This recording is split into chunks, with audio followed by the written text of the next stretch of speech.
Hello everyone, my name is Paul. Welcome back to the new news. I hope that everyone's having a fantastic night, that you, your family, and your friends are safe, and if not, I do hope that you find that safety and security in the very near future. There's been a ton of stuff that has happened throughout the world over the last 48 hours, and especially a ton of stuff that has happened within the country of Ukraine. Now, usually when it comes to the news, this stuff, generally speaking, is not very uplifting. In fact, we go out of our way to try and find some uplifting stuff, or interesting stuff at least. So, as we go through the news, the whole point of the channel here at the New News is to be charity driven. 100% of everything we do here is charity driven. We are always supporting charities. We are not making a single dime off of anyone's misery here. So that is something that we're always going to be doing. In fact, we would love to be able to put different fundraisers directly onto these streams at some point in the future and just have those on every single stream we do. But until the meantime, the point is to raise awareness for different crises ongoing throughout the world. Whether you're talking about Ukraine, you're talking about the Horn of Africa, or you're talking about anywhere else throughout the world as different situations do arise. If you check out the video description below, you're going to see a ton of organizations, and this is how you allow us to be the news that gives back. We give back directly to the people affected by these situations through all over the globe, and we do that through trying to raise money. 80% or more of all of the donations the organizations in the description below receive go directly to their programs, meaning they go directly to helping people throughout the world affected by these very same issues we talk about every single night. So if you want to support the war effort for Ukraine, or you want to support the humanitarian efforts or the reconstruction, all that's in the description below. You can check all of that kind of stuff out. If you want to help support ongoing crises within Ethiopia, Somalia, the rest of the Horn of Africa, we have stuff listed down there for you to do so. If you want to help people affected in Southeast Asia, then we certainly can. You certainly can. We have stuff listed for that. Same with the United States cancer treatment, which is something that, being the month of October, is especially important to talk about. We have that listed as well. And we're going through and we're listing a bunch that are suggested by you. And please keep those coming. Jump onto the Discord. Let a staff member know if you have another organization. We'd love to go through and get that started with our vetting processes. So thank you very much for all of the ones you've already given us. And we hope to get those added onto the rest of the streams, onto our website, and everything else that we do. Now, when it comes to a lot of the topics right now, we're talking about wars and conflicts. And to give you, if you are joining us live tonight, you can feel free to ask questions. I'm watching the live chat and being able to answer questions and comments that are proposed throughout the duration of the stream with the topics that we're talking about. And to give you a little bit of a background on myself before I go through and start answering these questions, especially for those that may not have been here before. So I served as a corporal in the United States Marine Corps between 2016 and 2020. I was an 0352 anti-tank missileman with 2nd Battalion, 7th Marines.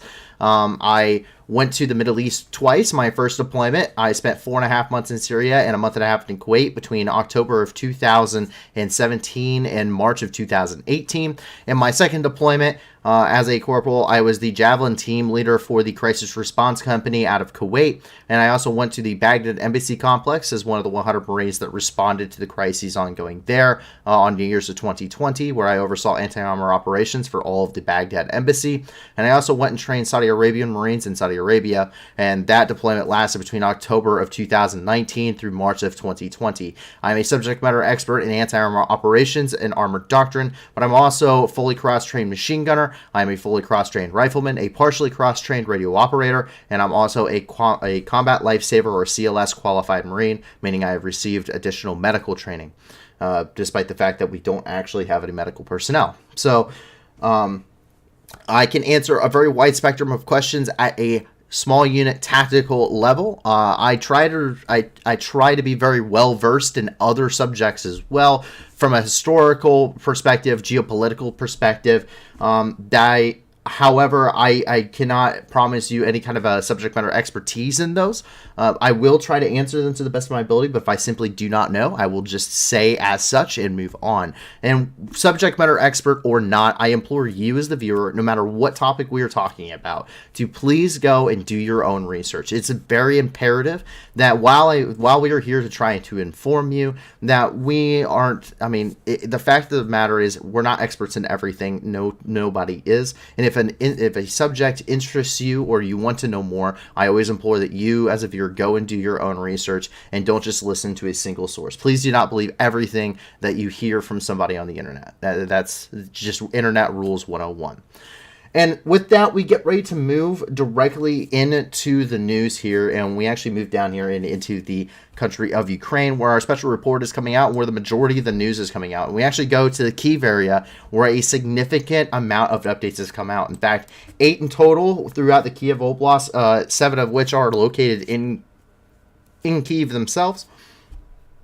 And we can see here, NATO had a morning run. Estonia's embassy team in Kyiv started their day with sports activities to support their defense team members in passing their NATO military test before the air raid alert hit. Take a look.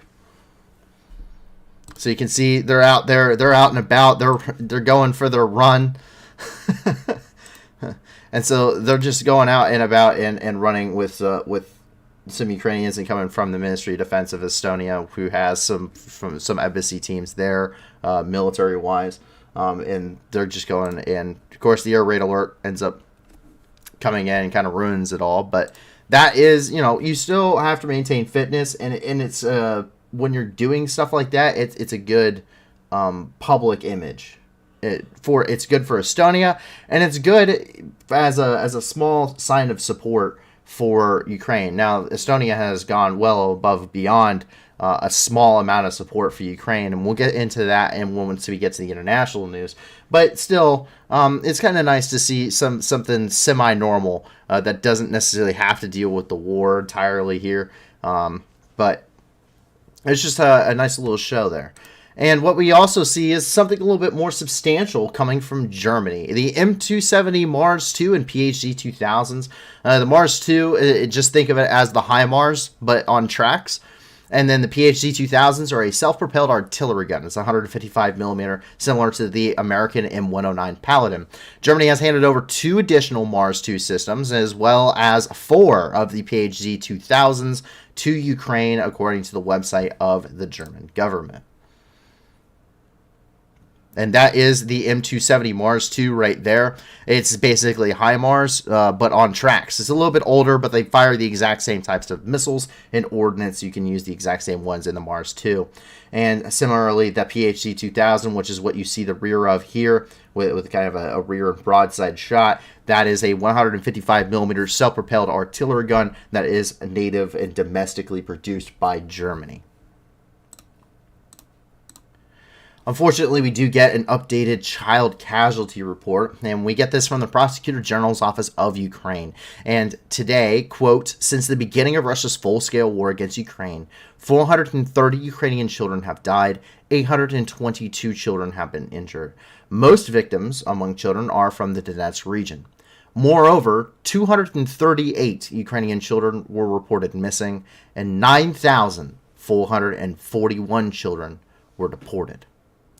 And once again, that's coming from the Prosecutor General's Office. As a reminder, under the legal definition of genocide, according to the 1993 Rome Statute, as well as the 1949 Geneva Conventions, Fourth Geneva Conventions is also being used for that name, as well as the Genocide Conventions is another name that is for the 1949 Conventions. The legal definition of genocide, according to all of these,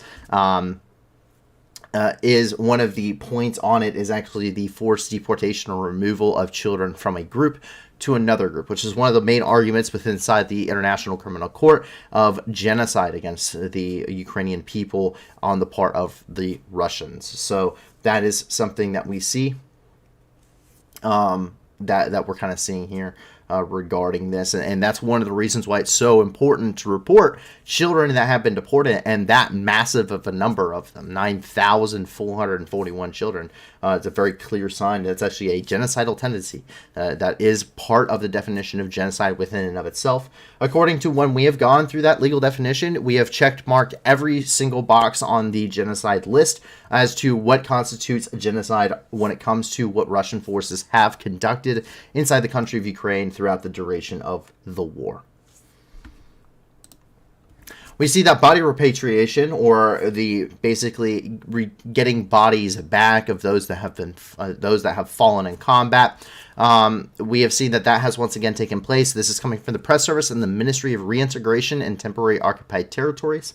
And we see that, quote, as Ukraine has returned the bodies of another 25 dead Ukrainian servicemen. So those bodies are being returned, however, slowly back to their families. So they'll be able to be properly buried and mourned by their families there in Ukraine. And there's not any questions regarding it. There's some closure for those individuals. As terrible of a situation it is, it's much better, I believe, personally, to have closure than to not.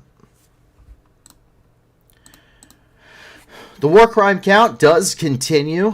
So far, according to Yevgeny Yanin, who is the first deputy minister of internal affairs of Ukraine, quote, since the beginning of Russia's full-scale war against Ukraine, Russian troops have committed more than 39,000 war crimes against Ukraine and its citizens. Once again, I've said this before and I will say it again. When it comes to horrificness and conflict, there is not a sane person on this planet that believes war is a good thing, especially if you've ever had to witness it or go through it, or you lived through it, survived, essentially is what that boils down to.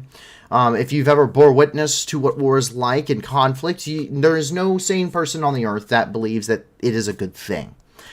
Furthermore, war crimes and tragedies happen. Collateral loss of life and destruction of collateral property happen. And war crimes are committed by both sides throughout the duration of any conflict. There is no conflict in history in which you will find that both sides did not break the Geneva Conventions or did not break international law at the time or now, even more so if you went by now standards, to say that they did not do things that were unethical, even in war, were exceptionally inhumane. And this war is no exception. There is a guarantee that both Ukraine and Russia have committed war crimes against opposition forces. So I guarantee it has happened on the Ukrainian side. And the United Nations investigative team even admits as such in their official reports, which we've released here. But it takes a footnote. When there comes a point in which we can chalk a war and a conflict, unfortunately, up to a tragedy that should have never happened. This war has gone far surpast that. 39,000 counts of war crimes in 8 months is an insane number. It constitutes in and of itself crimes against humanity, just by the unprecedented scale.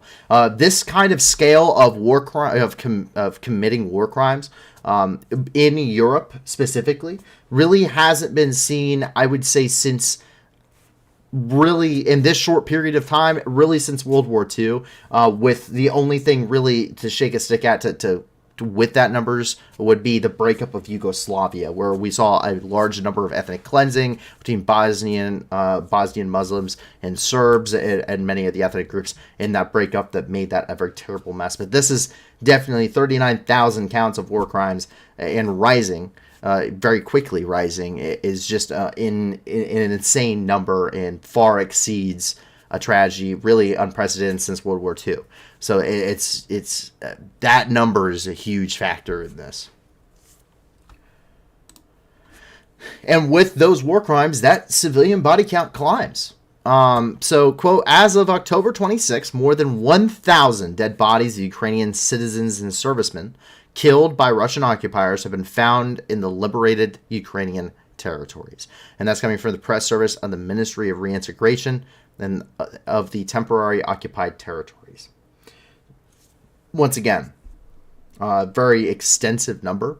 And the United Nations does release figures regarding confirmed deaths and injuries amongst the civilian population.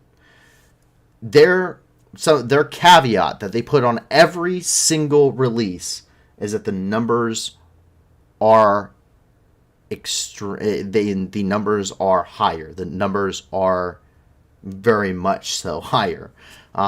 They even state this very openly in their own press releases. The United Nations does.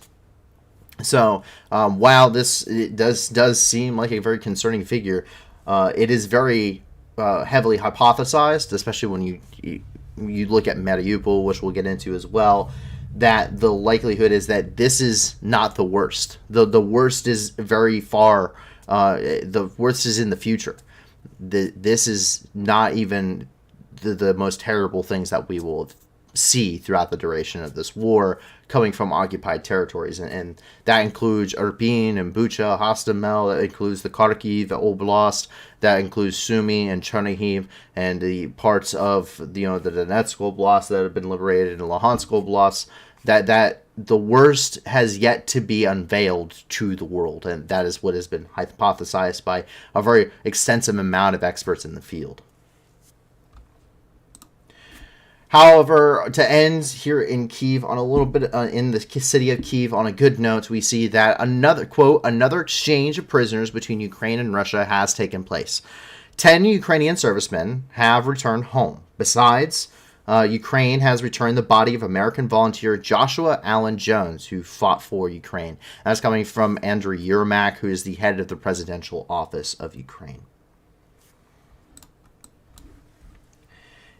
As we jump into the rest of the greater Kyiv Oblast, we see that Caliber cruise missiles were actually shot down today. At least one pair of them, or two different missiles, were shot down today by air defense forces. These Caliber cruise missiles are launched by the Russian Federation against major cities and industrial centers throughout the entirety of the country of Ukraine. We see them strike places everywhere from Lviv to Odessa, Kyiv, Sumy, Chernihiv.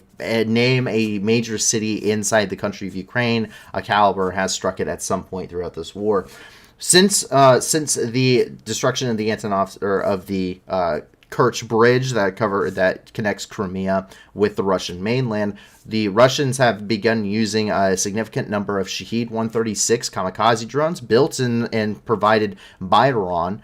And then they've also been using an extensive amount of whatever stockpiles are left of cruise and ballistic missiles, saturating the air defenses and pushing their way essentially to the point where, yes, an extensive number are shot down, but there are so many fired at one time that air defense systems simply cannot keep up. And some of these do end up managing to hit their targets, or hitting around their targets, usually in very highly concentrated civilian areas, causing very extensive amounts of civilian death and destruction. But two of these Caliber cruise missiles were shot down by air defense forces today in the Kyiv Oblast. We do have a photo of these cruise missiles being shot down, or of these cruise missiles after they've been shot down. These are very clearly Caliber cruise missiles. This is the same kind of ideology. If you want to correlate this with a historical side, think of these in the same context as you would the V1 or V2 rockets used during World War II against England by Nazi Germany. It's the same kind of methodology, and they do have actually a very distinctive sound when they're flying over. It's a very distinct jet engine sound when they're flying over. So it's the same kind of ideology with those as you are seeing from World War II. Move over here into the Sumy Oblast, where we see something very interesting and something that we don't get to see a whole lot. Now, we've heard about partisan activity throughout the entirety of the war, essentially, especially in areas under occupation in the south. Melitopol and Kherson bring are the most forefront in our minds regarding partisan activity from Ukrainians in occupied zones. Now, something we do get to see is coming from the Sumy Oblast. This is a woman named Oksana. She was in an occupied territory. Her father-in-law was actually the mayor of their town, which is in Hebrinivkivka, here in the Sumy Oblast. I'm sorry about pronunciation. I am not very good. She went through and she was providing Ukrainian forces with coordinates of Russian forces within the occupied zones while this was still under occupation. So she does actually have here her recount of what happened at the time. So we can go ahead and see here for yourselves. Відправляли нашому другу військовому, а потім скачали фото, техніки, щоб хоча б розуміти, що перед нами. Так читаємо, дивимося, в нас перед будинком, так як ви переді мною, стоїть сонцепьок.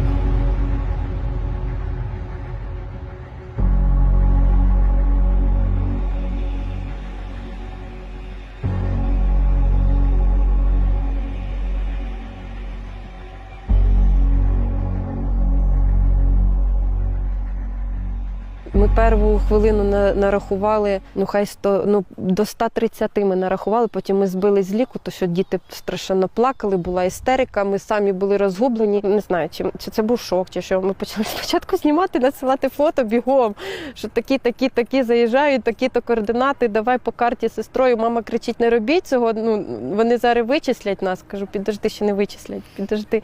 Ми тягнули до останнього, поки там гарний зв'язок ловив, що можна фотографії було завантажувати. Ми відправляли нашому другу військовому. В селе исчезло электричество и связь, а молодых российских солдат сменили более подготовленные. Семью Оксаны вынудили выехать из своего дома в другой, ближе к центру села. Ее свекра, старосту Гребенниковки, похитили. Його забрали з документами. Потім ці документи, звичайно, знайшли в Тростянці посеред трупів, але його не ідентифікували. Сподіваємося, що цей ролик хоча б якусь там, може хтось реально його впізнає і скаже, от я був з ним, він живий, нам хоча б знати, що він живий. Российские войска оставили населенный пункт в конце марта, отступали быстро, бросили немало своей техники. Вот она на кадрах, снятых вскоре после освобождения.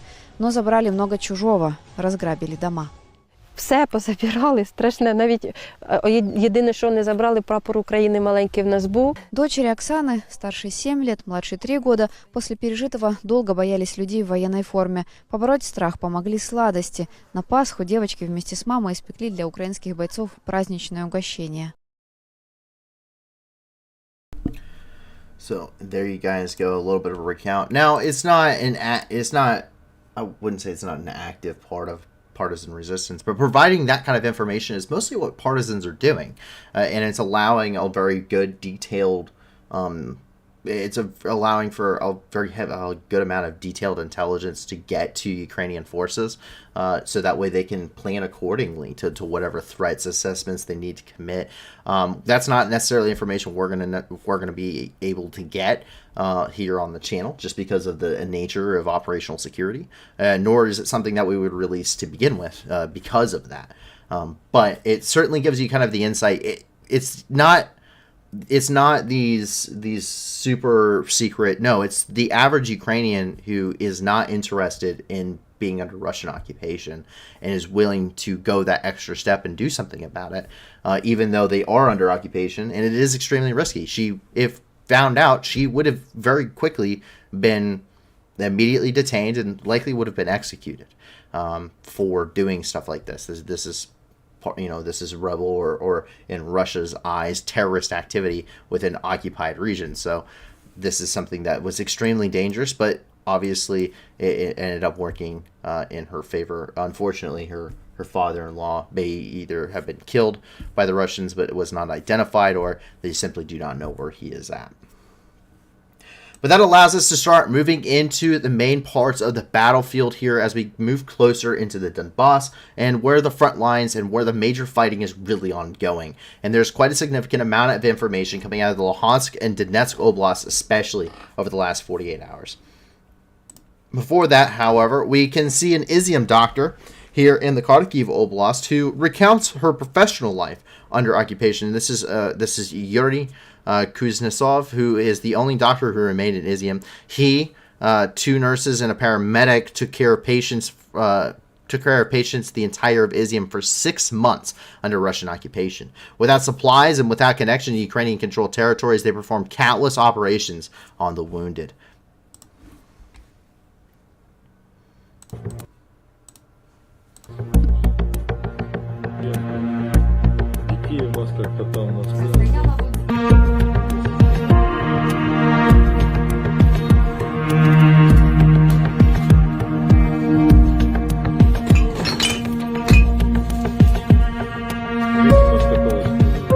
У нас стояло 2 каталки переносные с носилками, которые выступали в качестве операционного стола. Логистики никакой не было. Значит, связь с Украиной прервалась, дальше эвакуировать пациентов некогда. Только можно было рассчитывать на себя, на свои силы, на свой персонал.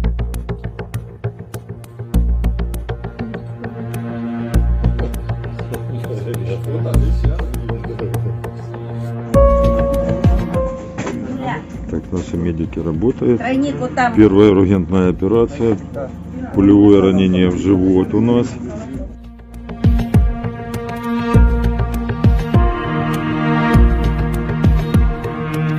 Спали 2-3 часа в сутки, это в лучшем случае. Холод здесь был, ну как, температура +3, +1. Для того, чтобы растворы вести, приходилось телом греть. Без своей команды этого сделать было невозможно. Мы друг друга поддерживали, пусть нас было немного, нас было чуть-чуть.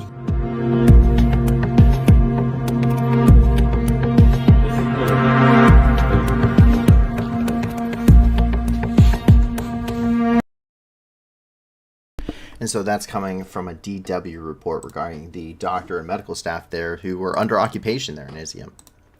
But that allows us to get into where some successes have been announced today, mostly coming from Sergei Haida, who is the lead. He is the head of the Luhansk Regional Military Administration, someone we really haven't heard from for a little while now, since the Luhansk Oblast fell. Well, he now has parts of an oblast to talk about.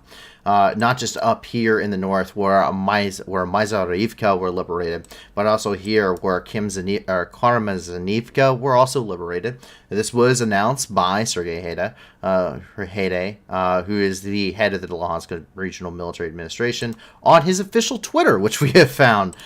So there he is making the official announcement. Thanks to successful actions, our troops pushed the enemy out of settlements of Karmazanivka, Myasovivka, and Nevesky in the Luhansk Oblast. And we do see that as we jump down here to Nevesky, where this is the most heavily reported town regarding the liberations. So Ukrainian General Staff did confirm that Ukrainian forces had captured all three of these villages here in the Luhansk Oblast, and as well as Novozadove and the Donetsk Oblast. The video footage, or this is the video footage coming from Nevesky.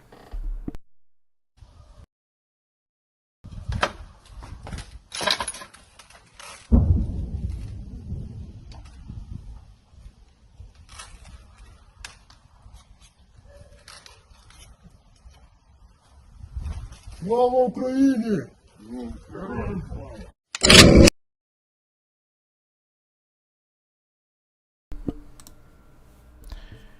We can see here kind of that this is coming from the Institute for the Study of War. I highly recommend, if you haven't checked them out before, to do so.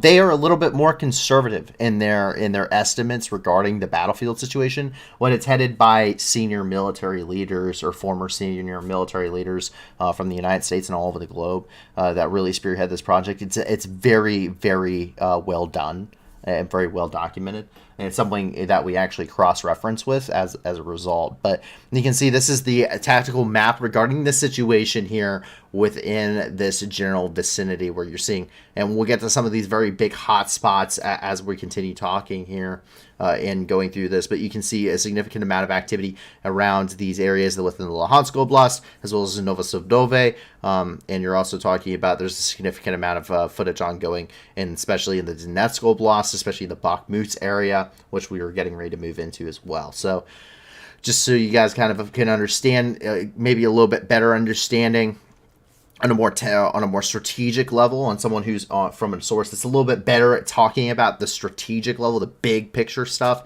than I am. But this is to give you a good rough idea as to kind of what they're seeing.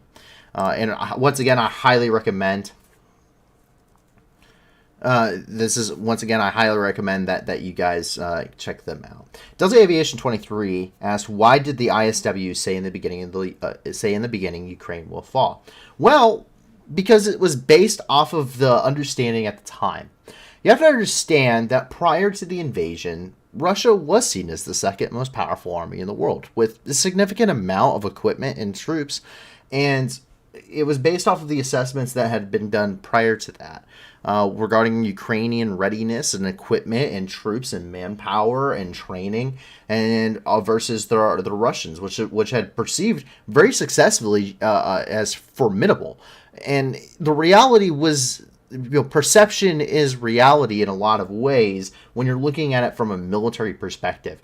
Russia really projected its capabilities extensively. It hadn't gotten into a major conflict since Georgia, and it was a pretty good assumption that with some of their most recent upgrades and their shifts in tactics and kind of strategy on a large scale, that they had learned in some major ways from that war. When in reality they hadn't. But you saw from Russia that Russia was moving into an asymmetric warfare kind of footing, where they're looking at using things such as cyber warfare extensively, flooding an area with refugees to slow down opposition and increase their ability to rapidly advance. You see them doing major upgrades to their systems, including maintenance on the Arena cast system, which is meant to be able to take out tandem warheads even. So it's a very important assessment to have been made, because one of the worst things you can ever do, and one of the follies that the Russians had done themselves, was you can be forgiven for overestimating your opponent, because to overestimate means that if they fall short of that estimate, it's better for you regardless, and you were already prepared for the worst. But it's a grave error to underestimate your opponent. And we saw that Russia did this very extensively. They underestimated Ukraine. Everyone did. And it's not, because on paper, it doesn't make sense. This war on paper does not make sense at all. And when you look at the numbers and the equipment and everything else, that on paper, this Ukraine should have fallen in 72 hours. So that is, that is why that assessment was there, and the risk was there. I mean, there was, you're talking about Kyiv. It was almost encircled. Most of the major capitals of the regions, especially outlying regions, were mostly encircled. Kherson was captured. The Battle of Mariupol very quickly turned into an absolute slugfest and a slaughter. And you're looking at this situation, you're going, how are they going to do, how do you defend against this? Especially with a numerical, a very low numerical advantage. I mean, they're at a numerical disadvantage. This war has completely really turned that around. I mean, the way the Ukrainians have fought has really turned that around. The tactics that they've employed, and the resolve of their fighters is really shows. But on the same terms, Russia was very much overestimated too. Is it because of the Javelin? The Javelin is not... So Delta Aviation follows it up. Is it because of the Javelin? No. But yes, but no. Something that I want to make sure that it's very openly understood. A lot of people... I was in a actual Twitter group earlier. I was on a Twitter chat. They were talking about tanks. Pretty much, it was talking about tanks and putting forth the Abrams and free the Leopards. And I have no problem with that. Free the Leopards and giving Abrams tanks and all this cool equipment to Ukraine would be fantastic. And I think we should do it. And I always think we should do it. And I think we should outfit them entirely as a NATO partner, because they've earned that right and they've sacrificed the blood for it. But something that needs to be understood is, when it comes to a war, and it comes to the tools of war, whether that be the Javelin, whether that be the Stinger, whether that be the Nassams or the IRIS-T, or a Leopard tank, or the Gepard, or the PhD, or the HIMARS, some of these play big impacts on the battlefield. They make big impacts on the battlefield. But they're tools. And a tool is only as good as you use it. The HIMARS wouldn't make a bit of difference if they didn't use it properly. And you can't use a HIMARS for everything. HIMARS don't take and hold ground. And if you push them to the front lines, they would be quickly destroyed. So there is no fix-all. There is no, magic. There is no magic, thing that we can give Ukraine and end this by Christmas. There is no easy thing. It doesn't. If you give Ukraine Leopards, or you give them Abrams, or you give them whatever, insert item here, it improves their ability on the battlefield, but it is not a fix-all. It does not immediately remedy the fact that this is a war of attrition, that both sides are equal in force size, generally speaking, and the Ukrainian advantage is a more will to fight, and that they are slightly better equipped, and that they are slightly better tactically speaking, and those small tactical gains are turning into strategic gains. Their equipment is roughly the same for many reasons. They're mostly using armored vehicles, for instance, mostly using Soviet equipment. Aircraft, mostly Soviet equipment. Really limited capacity of long-range fires and heavy weaponry is NATO, and majority of it is still Soviet. And as a result, it's a very similar power parity on the battlefield. But there is no fix-all. And it doesn't matter what weapon system, what tool you give Ukraine, it will continue to be a bloodbath for both sides, and it will be still a war of attrition with relatively slow progress, just because of the nature that this war is being fought. So I think that's but the Javelin helps, and all of these things that are being given do help, but it doesn't change the nature of the conflict, because we have to see them used properly. So, and this is something you see Russia screw up a lot, because they use armored vehicles for everything, and they have huge losses as a result. They have no supporting infantry with them. And so you see very heavy armored losses. That is an incorrect way of using armored vehicles. And I'm not going to tell the Russians how to change it, because I don't want them to change it. I want them to lose this war. But that is the reality of the situation. There is no fix-all to end the war by Christmas or by early next year. It's a war of attrition, and this battle space, it does not develop with just because you insert this equipment here. As we continue down and into the battle space itself, we continue here and into the Donetsk Oblast. We come over here. This is over by Kramatorsk, which can be really facilitated as the administrative head of the region right now. And we see that we get the daily Donetsk update over the last 48 hours from Pavel Krylenko, who's the head of the Donetsk Regional Military Administration. And he says, quote, Russian aggressors fired missiles at the Donetsk region on October 24th. 10 people were killed. 3 citizens were injured. And he follows that up with today's update, which came out at 8 a.m. And he says that, quote, on October 25th, a number of victims of Russian army in Donetsk Oblast increased by 5 killed, 4 injured. Every Russian will pay for his crimes in Ukraine. And we do have this coming from his official Twitter as well. And we can see those updates from yesterday. And then we can see the latest report, which came out at 8 a.m. this morning. Keep in mind, this is all talking about the previous 24 hours of activity. And so far, this is kind of where we're seeing the activity happening here in the Donetsk Oblast, according to the graphic that he has put out. But he is saying that up until this point, not including occupied territories such as Mariupol or Volnovakha, we're seeing 1,100 people have been killed. These are citizens, these are civilians, and that's as of October 20, or as of, or beginning with February the 24th. And then we're seeing that so far 2,472 civilians have been injured. And keep in mind, Mariupol, which once again we'll get into here in a second, is expected to be over 20,000 civilians who have been killed as a result of the ongoing fighting, with an unknown number of those who have died since.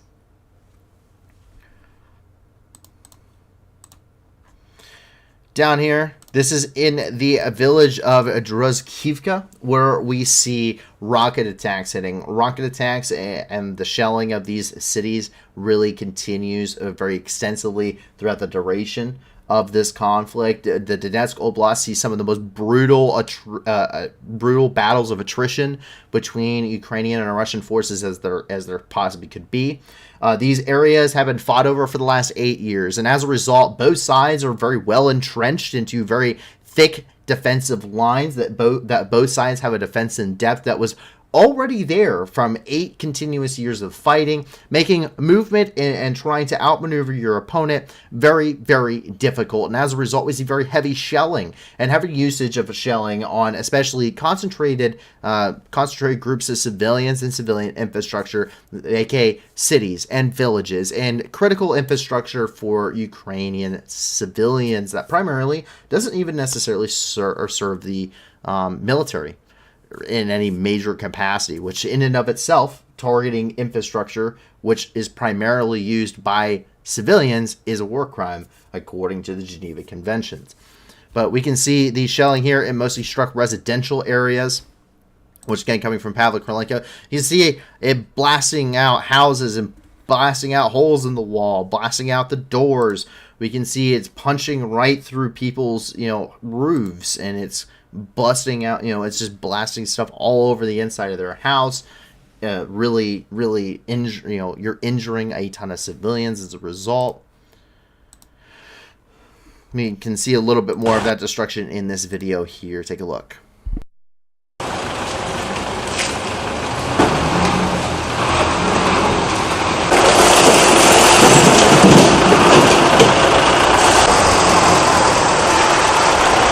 Я спал 3 часа 15 минут, послышал удар, взрыв. Прилетело кирпич, где-то килограмм на 10 лежал возле кровати. Мелких, где-то грамм по 200, по 300 было, не сосчитать. Двери выбитые, видите, окна выбитые, а кухня здесь. Все повыбито. Самое главное, что жив остался, да. А так все.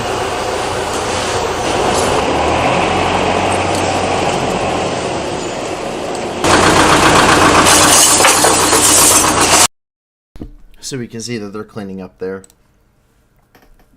Now, Charlton Brook says, sometimes I wonder if Germany wouldn't like to take the chance on seeing any leopards killed anywhere. It might ruin their legend and sales. Now, Germany really hasn't exported the leopard very extensively, so it's not a hurt to their sales. Let's consult the book. So this is actually something I was looking at earlier. So let's see who all actually operates, say, the Leopard 1, which is the most likely variant that Germany would actually send. And we see here. Let's see. Let me get to the Leopard. Chieftain, Challenger 1, Challenger 2, AMX. Okay, I'm in French tanks. We don't care about those because they'll always be on the retreat. All right, Leopard 1. So far, according to at least when I went into the Marine Corps, and when I was going through training and received this, at this point, there is only a very small select number of countries that actually use the Leopard 1, which is the older variant and the most likely to go to Ukraine.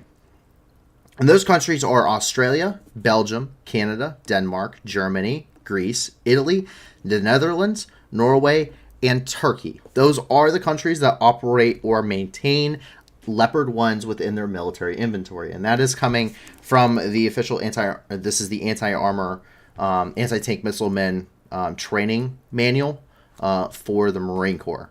And this publication would have been in 2016, 2017.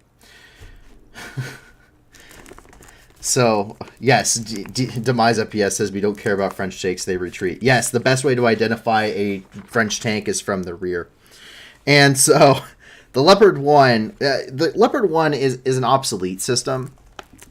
This thing was developed in the 60s, and it has received some upgrades, but it hasn't received major upgrades, especially the armor package on it. It has a 105 millimeter main gun. It carries coaxial 7.62 machine guns, the MG3, and it's very much the type of weapon system it is. It uses a cold rolled homogeneous steel, which is the same type of steel steel composition and armor composition you would see on even the Sherman tanks of World War II, or you're talking about the T-55 or the T-54. That similar ideology, that similar armor makeup makes these things very heavy composite, and it makes them not nearly as effective as, say, some of those mixed composite armors. So that's really what we're seeing. That 105 millimeter gun, it's a British gun. It's actually a Royal Ordnance gun, an L7A3, and it's actually outranged by Russian vehicles. This gun, this 105 millimeter main gun, is actually outranged by about a kilometer for effective engagement range. Most Russian main battle tanks have a 125 millimeter gun, though it's not nearly as high velocity as, say, the 120 millimeter guns are for NATO vehicles. Their 125 millimeter gun, it gets them about as close, and it actually gives them a range of 4 kilometers when it comes to what they can employ their tanks correctly. So if they were to send the Leopard 2, that is the one that Germany would be worried about, because the Leopard 2 is what they are currently using, and that is much better. That is much more heavily upgraded. It's using a Rheinmetall gun as well, which is a domestic product for them. The Rheinmetall produces a lot of NATO armament, in fact. Very good arms manufacturer, by the way. But that is the one that they would be less likely to send to Ukraine, just because of the type of weapon system, or just because that is the newest thing. They don't want to give that up. They need it for their own protection if if things escalate and we see a much broader conflict arise. And those are security concerns that they have, and that they are also sharing with their partners, because they're also outfitting other partners that are still relying on Soviet vehicles within the NATO alliance itself, and giving them Leopard tanks, which is actually what we see the replacements for a lot of these T-Series tanks that have already been given to Ukraine to utilize by NATO partners, as Germany is replacing them with these Leopard tanks, as they are already supposed to be filling these orders. So that is why. And something that came through, Richard W. says, thank you for providing the great information, but why no super chat? Because we do not believe in profiting off of people's misery here. So there are other channels out there that they do super chats and stuff, and that's understandable. I mean, but we work full time. Most of the staff here works full time on top of doing this, because we don't believe that profiting off of other people's misery is a very good thing. We want to raise money for charity, and we want to be the news that gives back, and we would like to be 100% charity driven, and we maintain that. So we don't do any kind of super chats. We're never going to be doing any kind of merchandising or anything. 100% of everything that we do is always going to be for charity. So if there's something that you would much prefer to give, if there's something that you would like to give to us, we very highly encourage you to check out the video description below, and please give to the wonderful organizations down there. 80% or more of the donations they all receive go directly to their programs, meaning they go directly to helping people and not going to their salaries. So that is what I encourage you to do. Thank you, but we are not going to accept your money here. We want to help people, not profit. And with that, we move on. So we get here and closer into the front lines as we are moving here throughout the Donetsk Oblast. And we jump up here. This is actually in Bakhmutsky, between Bakhmutsky and Soledar, where we've seen very heavy fighting between the Wagner Group and Russian forces and Ukrainian troops trying to hold the line. Here we actually get an interesting look. We get it from the Russian point of view. This has been geolocated to this factory here, kind of in between Bakhmutsky and between Soledar. This is to the north of the city of Bakhmut, where the fighting has centralized. And this has been geolocated. We do have the coordinates here listed on this, on our title. And very heavy fighting is still continuing. We do know that the Russians are still on the outskirts and have taken significant portions of this area at this point. And there is currently urban fighting. However, these are a little bit more spread out than what we would say major cities are, like the Battle of Lysychansk or Mariupol, but urban fighting nonetheless. And we're seeing that continuing here despite months of very brutal conflict. So once again, These are coming from Russian reporters and also coming from Russian troops behind the lines here in Bakhmutski. And we see them here. This is at this destroyed factory that we have geolocated them to.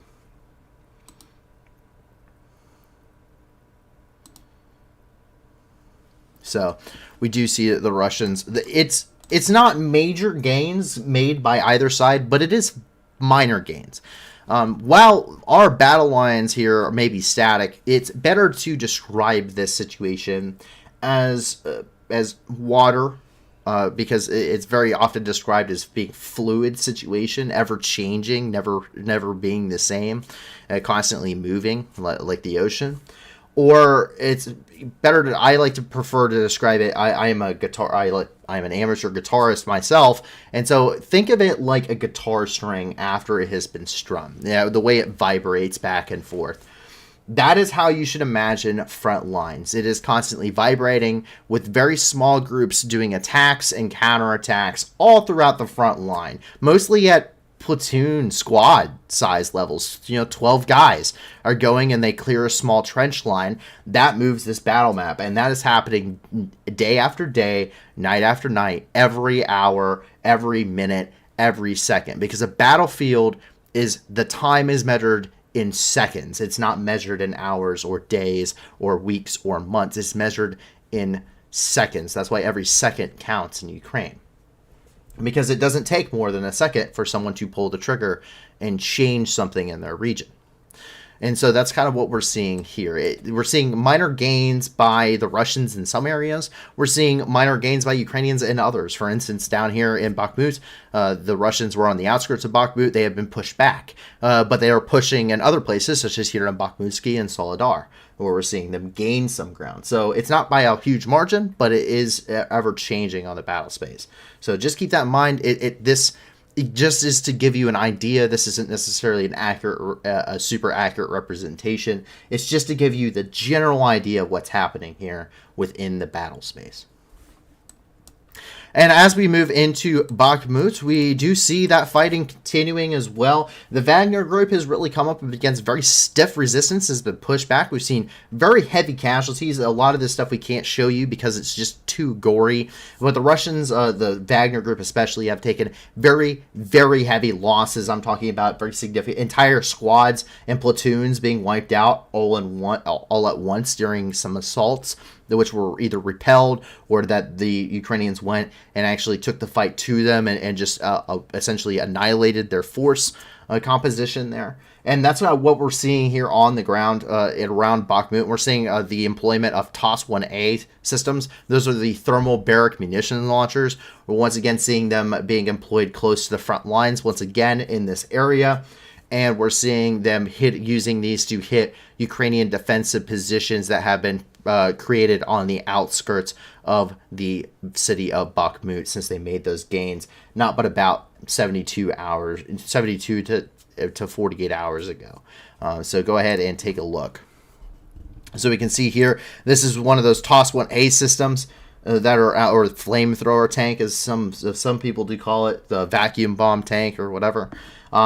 We see this being posted by a Russian soldier on social media on the outskirts of Bakhmut, and then we can see it in action here.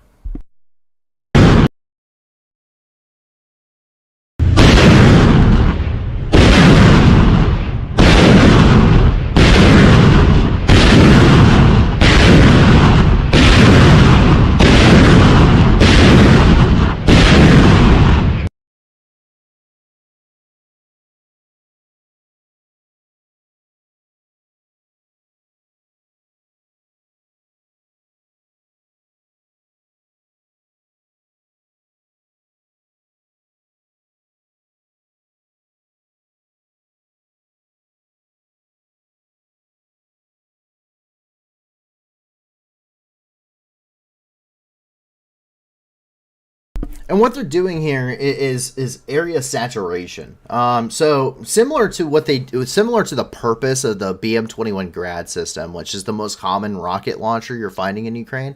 Those the Grad fires 122 millimeter Katyusha rockets. They're dumbfire unguided rockets. They're heavily utilized by pretty much everyone in the world, minus the United States. These are being used in a similar fashion. The point of those is to put as much explosive power into a small area as physically possible. This system, I do not believe that they're using thermobaric munitions, though I cannot independently confirm or deny that. It's possible, but it's unlikely.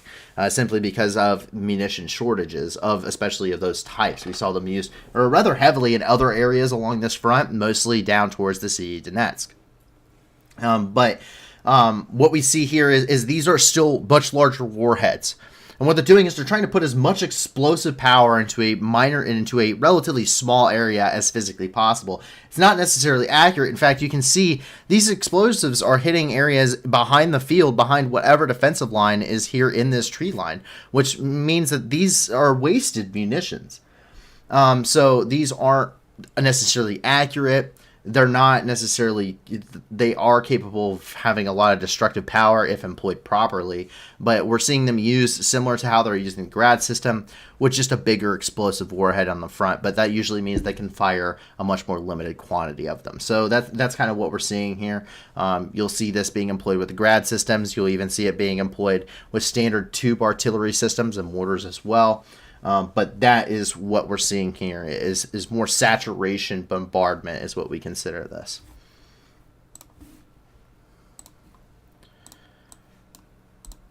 And a child was left alone in the city of Bakhmut. Bakhmut has been, it's rubble. It is absolutely demolished. The fighting here has been brutal. The shelling has been relentless and merciless. And we continue to see it to this day. A young 8-year-old boy named Bodan was left alone in the very heavily embattled city of Bakhmut, which is pretty cut off from any kind of major services that would be able to help him. And he was there for a considerable amount of time on his own. The reason he was evacuated by the National Police of Ukraine after they sent a team in there. But the reason being is Bodan's father and his mother, who was 7 months pregnant at the time, were killed after shelling hit their home, and they suffered mortal shrapnel wounds during some of these relentless bombardments on the city.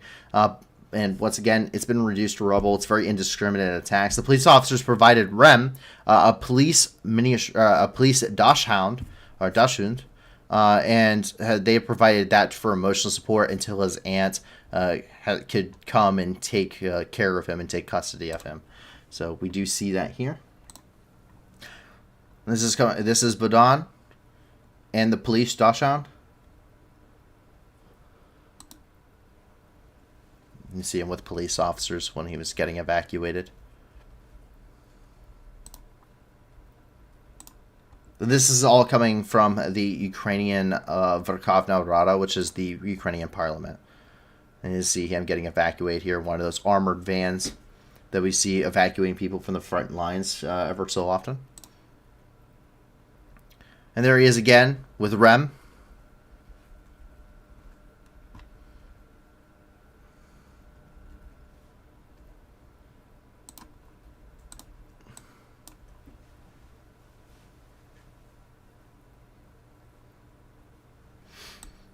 And as we continue here, we see the situation through the eyes of one of the warriors here, one of the Ukrainian troops here. He's from Obolon, Kyiv. He describes a relatively tough situation and the needs of the people here in Bakhmut and along the front lines.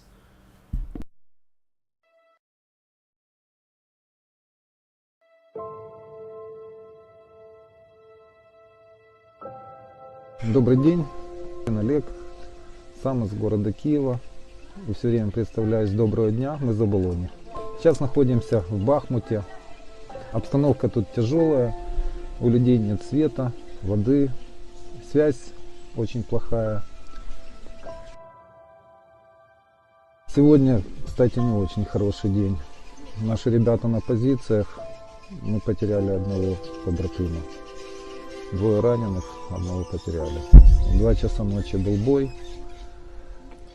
Эти свинособаки полезли. Вот. Погиб товарищ наш. Светлая ему память. В день по 3-4 атаки бывает. Вот. Плюс работают там минометы, ствольная артиллерия, танки. Да, вот волонтерский дом. Спасибо огромное за этот автобус. Он там большой, на 15 мест. Мы будем перевозить личный состав. И спасибо, что не забываете вот людей, которые здесь в беде находятся. Очень просим, пожалуйста, не бросайте нас. Никто не нужен. Нам нужна наша Украина, наш город, наши дома. Вам удачи. Мотивация только одна. Это наша земля. Мы никому ее не отдадим. Мы будем сражаться до последней капли крови. So that is the situation coming from the Ukrainian troops there on the front lines there in Bakhmut. Continue further south, where we see in Avdiivka, where the fighting also continues very heavily. Avdiivka is to the north of the city of Donetsk, which is under Russian control and has been for some time. In Avdiivka, some of the most bitter fighting of the war has been taking place as well, similar to that which was happening down here and other places on the southern part, Pisky as well. Here in kind of the center. The reason being is this area, this is very important because it maintains pressure on one of the major regional capitals here in this part of the front lines. And it's a very strategic command center. It's a very important command center for the Russians. It's a very important logistical center for the Russians. And maintaining that pressure means that the Russians have to dedicate large amounts of forces to this area to try and throw the Ukrainians out. They have stiffly been defending this area once again here, especially in the city of Donetsk and in the areas surrounding it. Ukrainian forces have been dug in for years now, trying to fight the separatists, and both sides are in very stiff, stacked defensive lines that mean little to no gain for either side. The Russians have been employing heavier and heavier weapon systems against them. This is one of the areas, Pisky is one of the areas where we saw the employment of the TOS-1As with the thermobaric munitions that we could verify were being used. Avdiivka is no different. We see them here as well, but we see a lot of Air Force activity from the Russian Air Force. They're coming in, they're providing close air support, trying to bomb Ukrainians out of their trenches, and it's not working. But that sustained air campaign by the Russian Air Force does continue, and we continue to see that today. Take a look.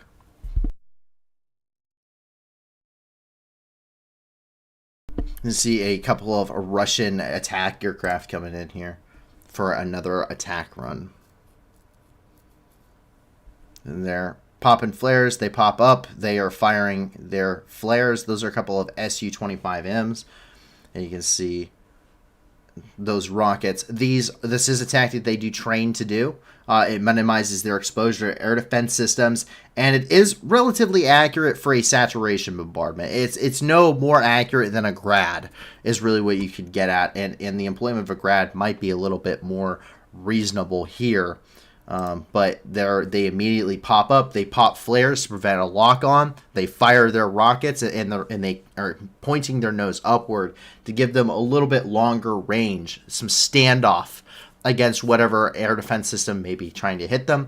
And they immediately are going to bank away from the target, popping flares along the whole way and diving back down towards the earth, keeping a low altitude of flight. So it's very difficult for radar and it's very difficult for any kind of visual exposure to allow a lock onto them to try and shoot down these aircraft, which sometimes it is successful, sometimes it is not, which we've seen throughout the war. A little bit of good news coming out of Shakhtarsk, which is here behind Russian lines and in Russian-occupied territory. An oil depot is on fire. It is not known if Ukraine struck this or if there seems to have been another smoking accident here. But a Russian oil depot is on fire. Reportedly, at least 12 fuel tanks are currently burning. It's a very massive setback for Russian logistical capabilities, as their war effort requires a massive amount of fuel and oil and other commodities that are required to maintain a very heavily mechanized force, which Russia is. They maintain no light infantry battalions in the Russian army. Everything is motorized or mechanized. So this is an extremely difficult situation for them, and this is one of their most vital supply points this close to the front lines. Take a look.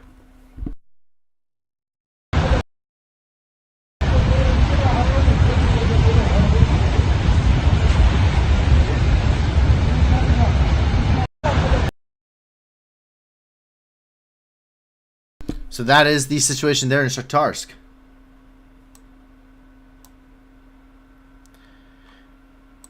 We see loved ones very close to the hearts of those on the front lines, and this is something that's very true. You have to remember what you're fighting for. Everywhere I went, I kept pictures of my family and my loved ones with me. I carried them in my helmet, and I carried them in my admin pouch on my chest rig. And I still do, and that is kind of what we're seeing here. So just a nice, kind of intimate moment with Ukrainian forces here as they're kind of taking a pause. But sorry, it has copyright music, but it's always good to grab some photos and have a nice little reminder. You can see he's got it in his admin pouch.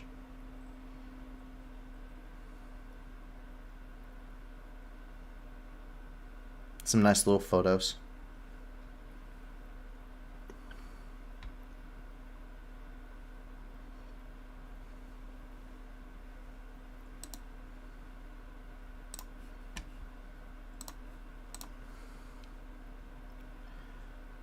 We jump down and into the city of Mariupol. In Mariupol, during the battle and subsequent occupation, roughly an estimate of 20,000 plus Ukrainian civilians were killed. And that number is not accurate. That is an estimate. During the battle, we were hearing over 10,000 were killed. There's several mass grave sites. We've seen it with some close proximity and from satellite imagery that we've been able to identify. There's roughly about 4 of them. Each of them have thousands of Ukrainians buried within them. But that is not all of them. Many of them were actually taken. If the bodies were too deteriorated, they actually sent them to the landfill with the rest of the debris. So there's quite a lot to go through here. It's especially horrific. 90% of the city of Mariupol is completely destroyed, meaning if the buildings have not collapsed on their own, they will require to be demolished and rebuilt. Here we see one of the Ukrainians made a trek out to one of these mass grave sites and is able to give us a very up close and personal look at what it is like here.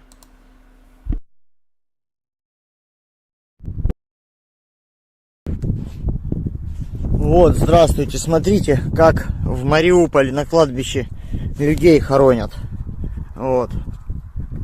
Человек. Вот, человек, все. И вот так вот очень много могил неизвестных людей. Мариуполь. Вот они. Куча. Thousands upon thousands upon thousands of people.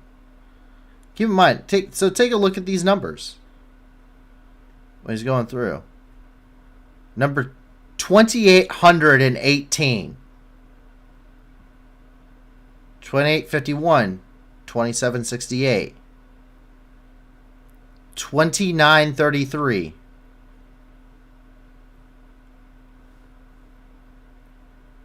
And it goes on and on and on and on and on and on and on.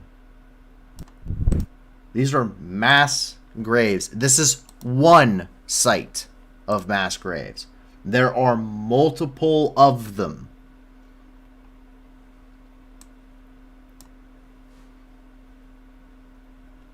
It's an exceptionally horrific thing. The Battle of Mariupol is just exceptionally horrific in its scope, in its scale of death and destruction. It's really something that I would not have believed, if we were talking about a year ago, if something like this were to happen, I would not be able to comprehend something like this happening. And the worst, once again, the worst is yet to be revealed. in these occupied territories, and Mariupol is one of them. And we already have a general idea of how bad that's going to be.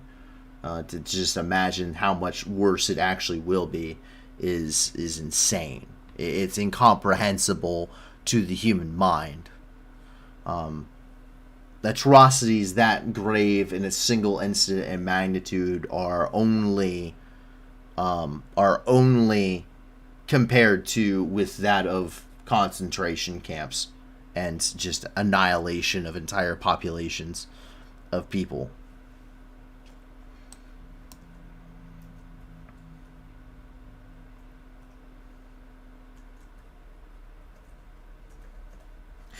Simon Taylor says 2 things I don't see Russians ever do. 1, protecting. They only seem to know intimidating. And 2, learning seems to be a complete alien concept.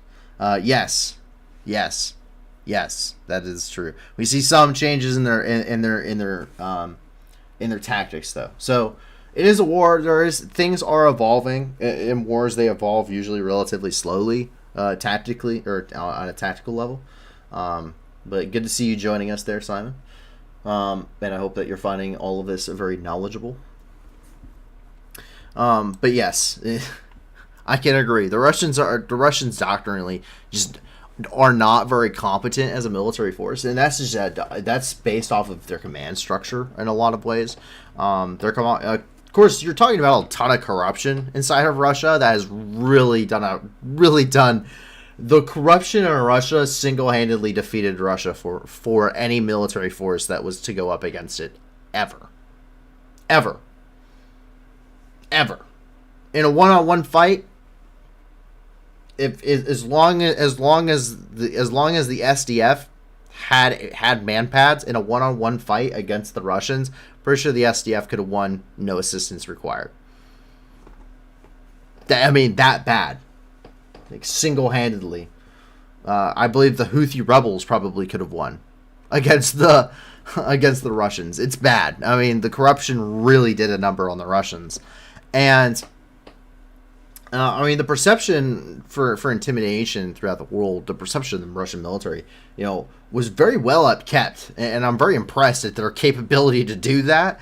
But that is gone. That the veil has been lifted.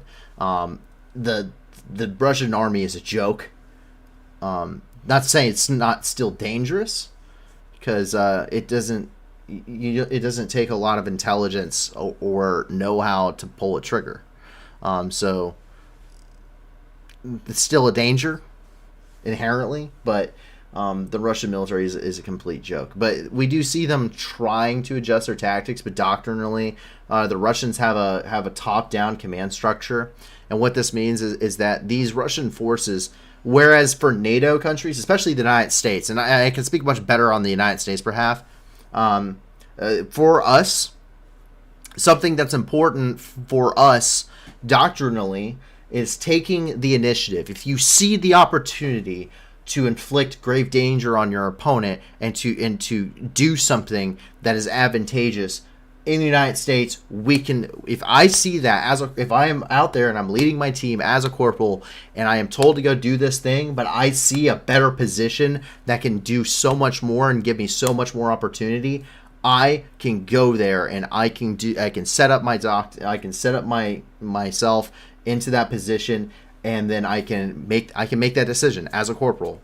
Lead my team, set up my javelin team in a much better advantageous position that may not necessarily be where I was told to go, because I'm seizing an initiative. Or if I see targets of opportunity, I can just engage those targets of opportunity at my own discretion as seizing the initiative as the team leader.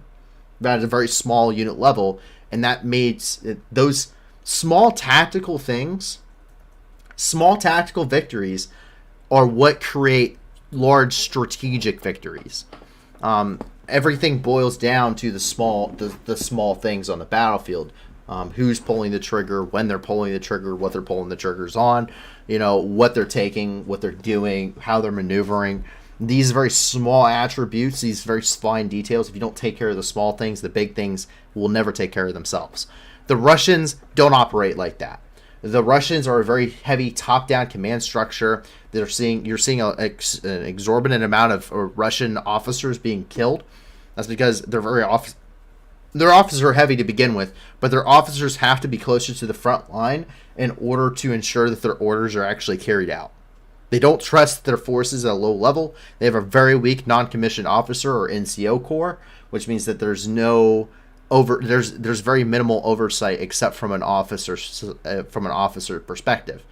And so Russian forces only go where they're told to go, when to go there, and they only do the thing that they're told to do. And in the absence of orders, they do nothing.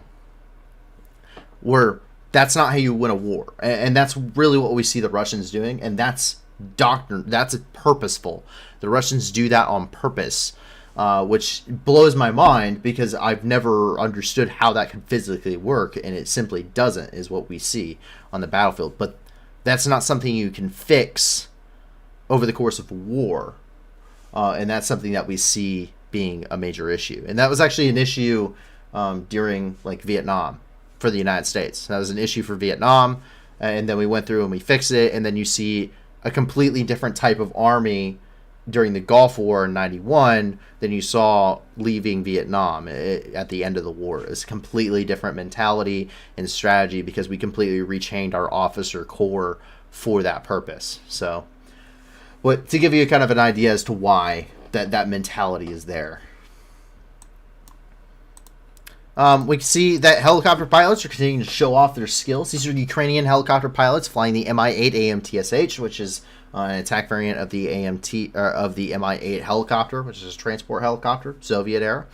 And we see them showing off their skills. They're flying roughly about 5 meters above the deck, and we're seeing them, which is about 15 feet, 25 feet off the ground.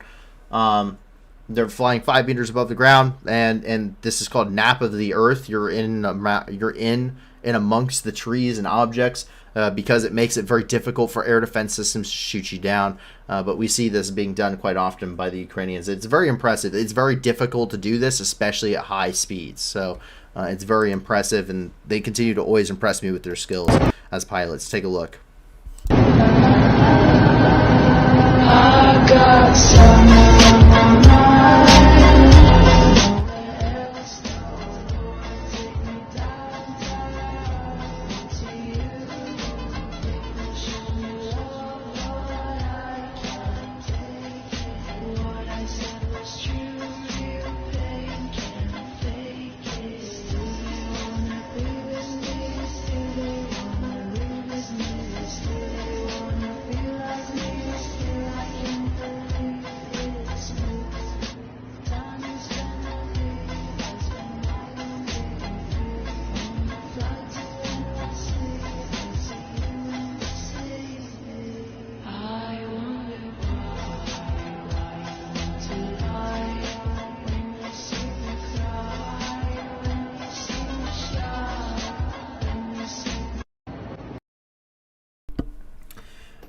And there you go. So very impressive flying, and the only reason they got to pop up is because you don't want to. You do not even want to barely.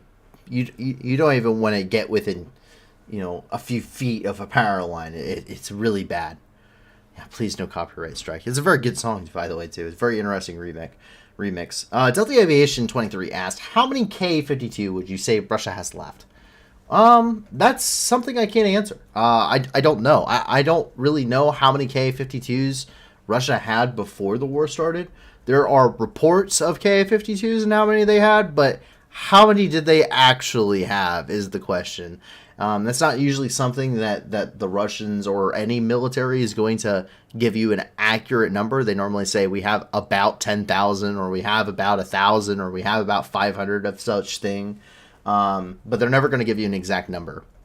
And so I can't accurately talk on that. And I also haven't been able to, while I do track the war quite closely, as close as I can, and I mentally can take doing so, I don't know exact helicopter losses. And something that I won't do is talk about I won't talk in depth on this channel for those that may be wondering or that may be new here, I will not talk very in depth about battlefield casualties outside of a localized event. The reason why is because there is an information war going on between both Ukraine and Russia, and both of them were pushing out some sorts of propaganda one way or the other. It's misinformation, disinformation, and they're trying to garner a narrative of support for their cause of choice.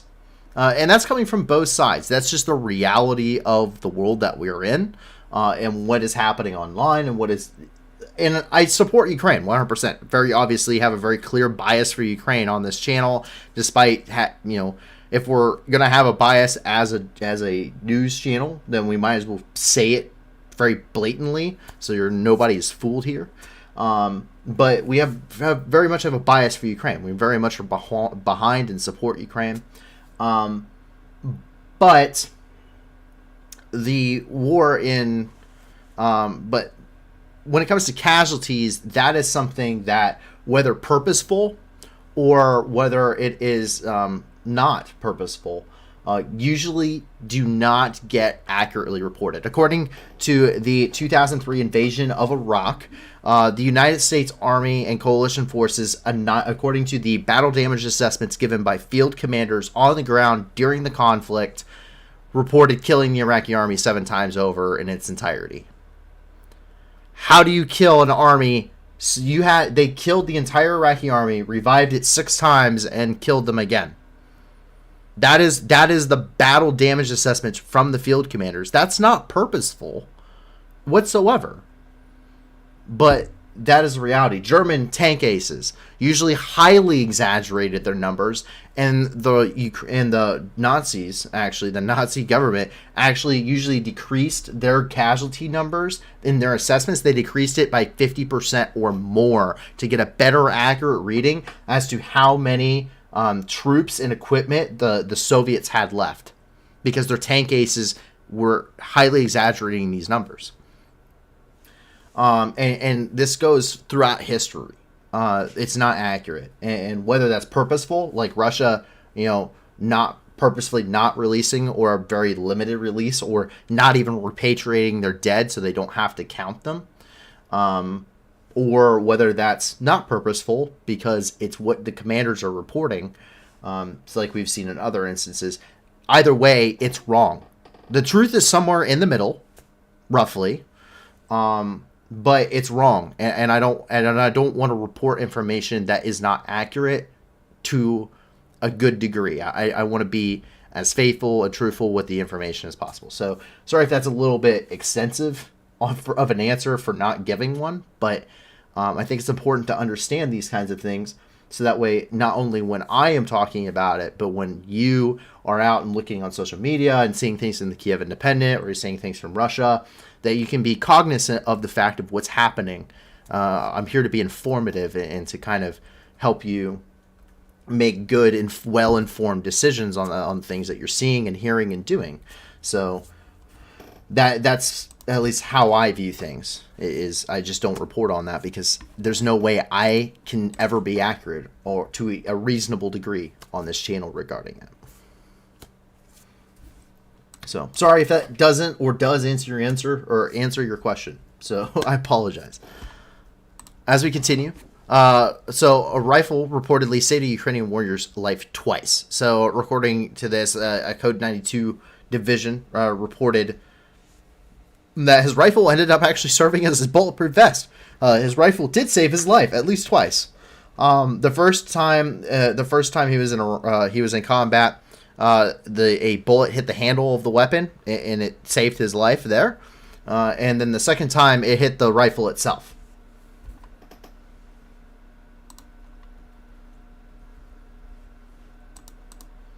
You can see the destruction. Ты счастливчик. Ты счастливчик. 2 пули в автомат. 1 пуля в первый день, 2 пуля сейчас. Ну, красавчик. Дружаня, ты счастливчик. Ты счастливчик. 2 пули в автомат. 1 пуля в первый день. Very impressive.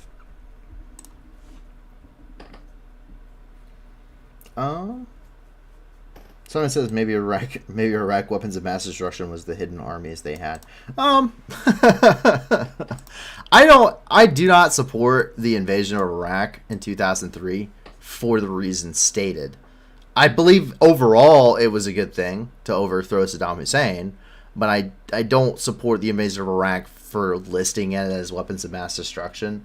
That being said, I did go in depth. I did actually research it in depth because I got into it. I got interested, just as to how bad it is. Because I've never researched it to that extent as to like how bad did they lie.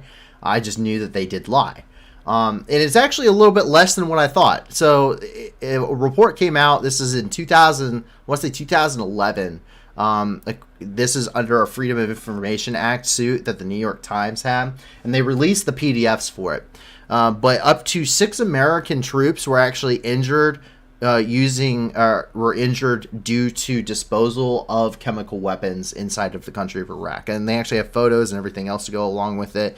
But 6 U.S. service members were actually injured. It was in classified reports released under the Freedom of Information Act to a New York Times a journalist who requested them and went through the process. On top of their assessment, they actually found roughly about 5,000 weapons of mass destruction, chemical weapons. Most of these were degraded and were leftover stockpiles that were hidden during the Iran-Iraq war, where an extensive amount of chemical weapons were being used. And it did fit within that 90, or they said it fits within about the 2 to 5% of unaccounted for chemical weapons in Iraq at the time under the UN agreement. And a lot of documents were recovered where Saddam was recorded talking to his own cabinet saying, we've complied. I don't know why they're doing this. But so was it made up? Yes. It wasn't nearly the threat it was. But nonetheless, there were chemical weapons found. To clarify that, I've read the declassified documents, and yes, there were chemical weapons found. Most of them degraded. Most of them no longer would have long-term harmful effects, or their intended effect. Most of them mustard gas, and that's that. But it's about 5,000, not nearly what was stated. So, just to kind of talk on that point a little bit. But yes, that is their hidden army. Up here in Zaporizhia, Ukrainian civilians are still in captivity. Quote, since the beginning of Russia's full-scale war against Ukraine, Russian occupiers have kidnapped 540 Ukrainian citizens in the Zaporizhia Oblast, or in the Zaporizhia region. 208 Ukrainians are still being held in captivity. And that's coming from Alexander Soruk, who is the head of the Zaporizhia Regional Military Administration. Up in Dnipro, we see Russian missile strikes hit Dnipro.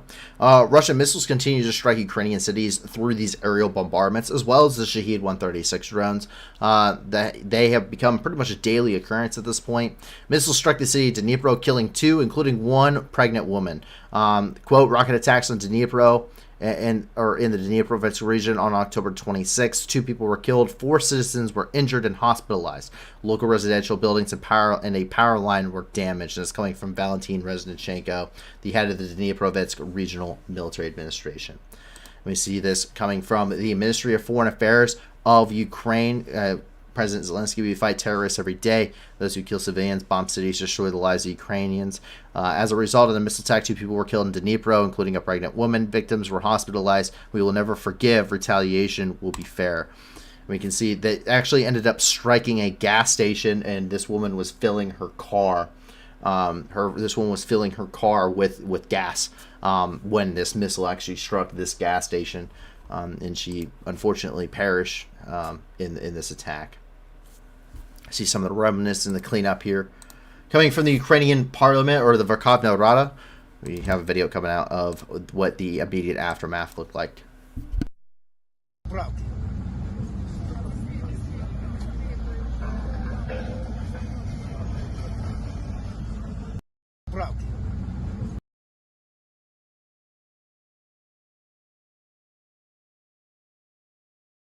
And this is the Ministry of Internal Affairs.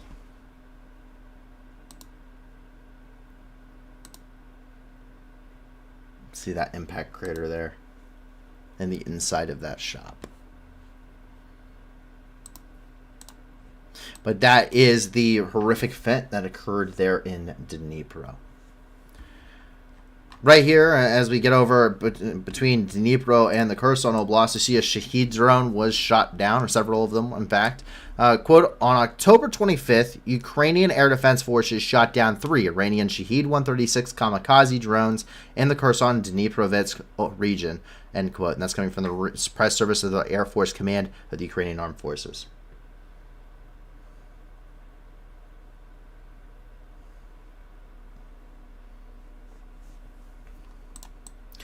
Arch Instinct says, I'm wondering if the joke of the Russian military actually uses Google Maps as intelligence for where to hit, and they're literally attacking cities with bigger names on the map.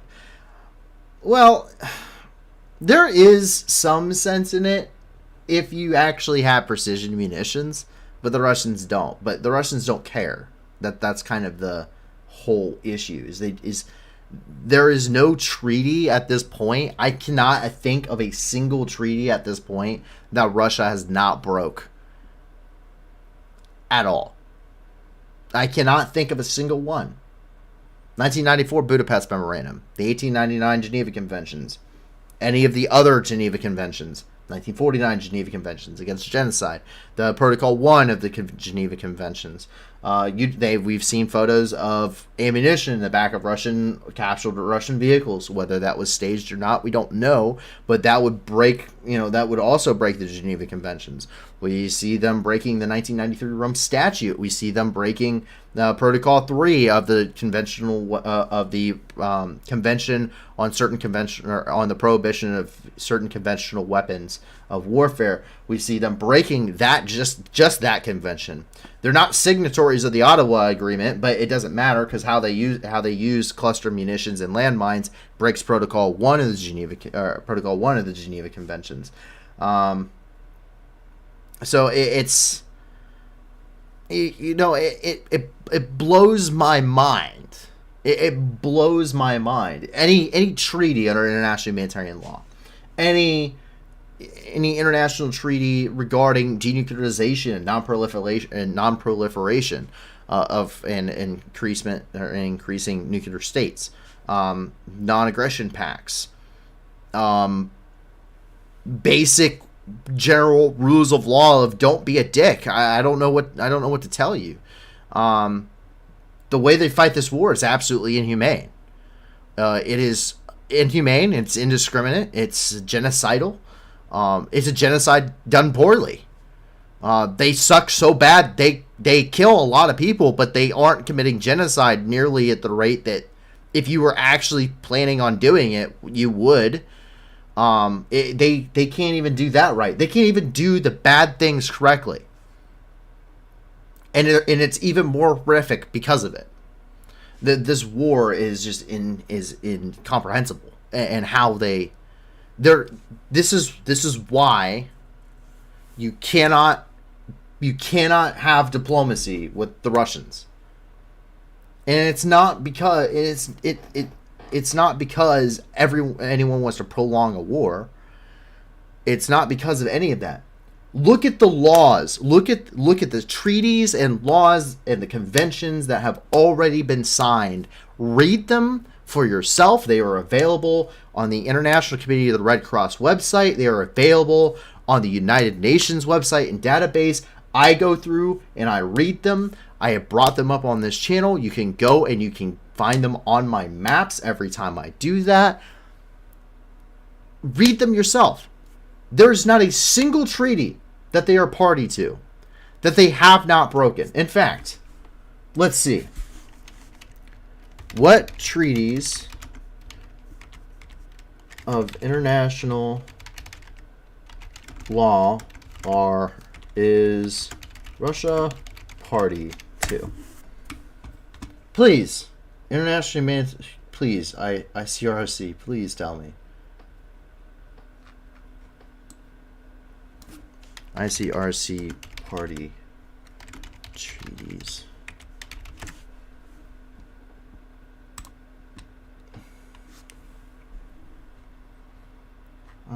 Please, where's your... Okay, accept that. Sorry, folks, I'm trying to find something.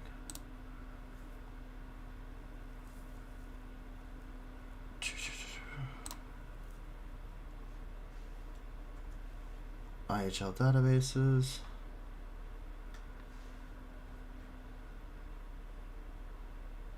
Let's see here. I'll actually pull this up so you guys can see what I'm doing. So this is the International Committee of the Red Cross. This is their website. And they maintain all of this. Let's see. Where is states parties? States parties to the treaties. Or to the main treaties. Can I please? Yes. Give me an advanced search. Russia. Search.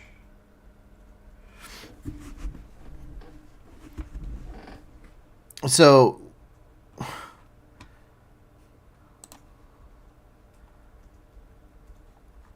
actually, it might be better if I just do this. So I am going through here and I'm trying to find the internet, or I'm trying to find through the International Committee of the Red Cross database.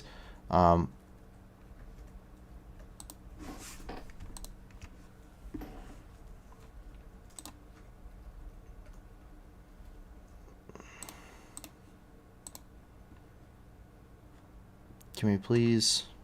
Okay. Let's see who is party to these agreements.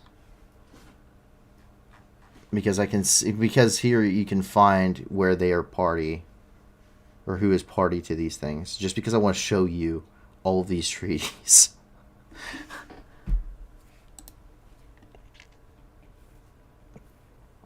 I don't think I'm gonna find it right now.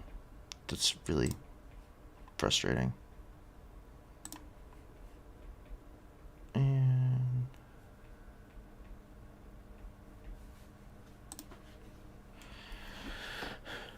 alrighty, so here we go. Here's all the states that are party to this. So,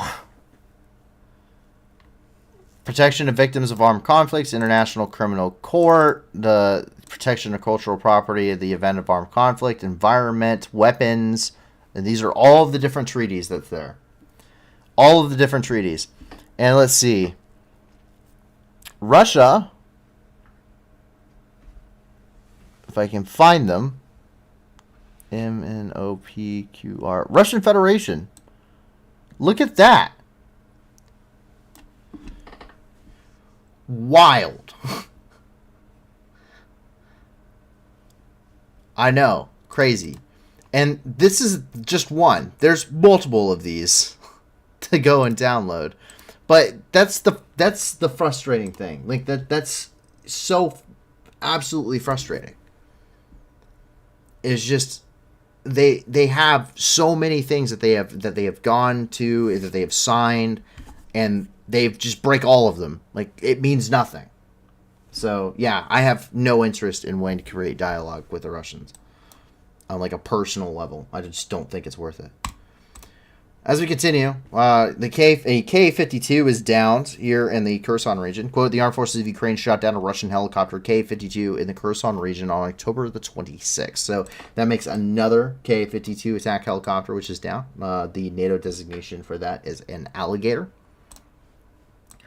And we get multiple accounts of successful strikes down here. Now, you might notice that this hasn't changed. That's because there's not a whole lot of information coming out to allow us to change the map to reflect any gains or losses by either side. But we have a general idea.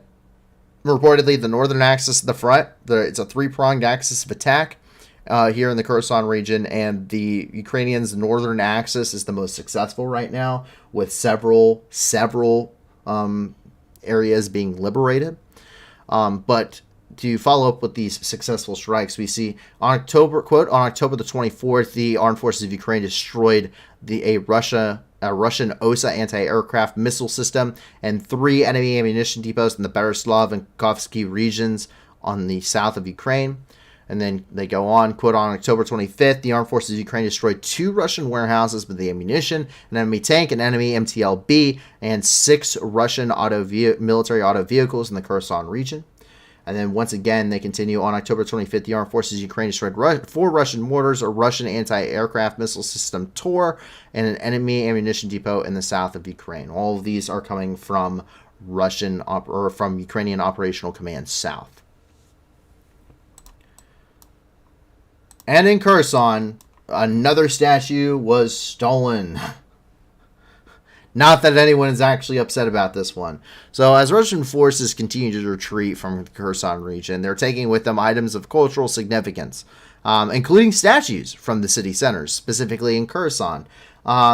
The statue of Potemkin, who designed and oversaw the construction of the city of Kherson beginning in 1778, was stolen. Ironically, however, Potemkin was Russian. He was actually part of Imperial Russia, and the statue is rather unpopular amongst the Ukrainians who live there. So they just made things a hell of a lot easier for them, and they can put something else there on that fancy pedestal. So not even the Ukrainians are upset about this one. It's just kind of ironic. So that is Potemkin there, or a really over-glorified version of his statue, or really over. If you've ever seen a painting of him, it's very glorified here. It's no. And then you can see that it's just gone. It's gone. But the irony is he's Russian, and it wasn't popular as a result. Here in Odessa, as we wrap up the Ukraine itself, we see that a grain corridor update has come through once again. Quote, on October the 25th, 4 more ships left Ukrainian ports Odessa and Prevdeni through the grain corridor. 107,200 tons of Ukrainian agricultural products are on board, heading to countries of Europe. And this is coming from the Ministry of Infrastructure of Ukraine. We can see this coming from their official Twitter as well. We can see here in the Zumrut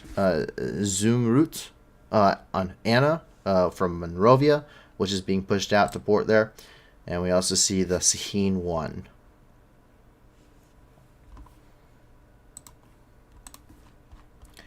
And that's actually everything inside of the country of Ukraine. But that's not everything. That's not everything. And we do have quite a bit more, in fact, as we get ready to move into the international news. And the big thing is coming out of one of the big things is coming out of Belarus. We're seeing more military equipment being deployed by the Belarusians at this point to the border of Ukraine. And we do see these are several radar systems put onto the body of the Chashka U carrier system. Headed to the Ukrainian and Belarusian border near the town of Babrusk here in the country of Belarus.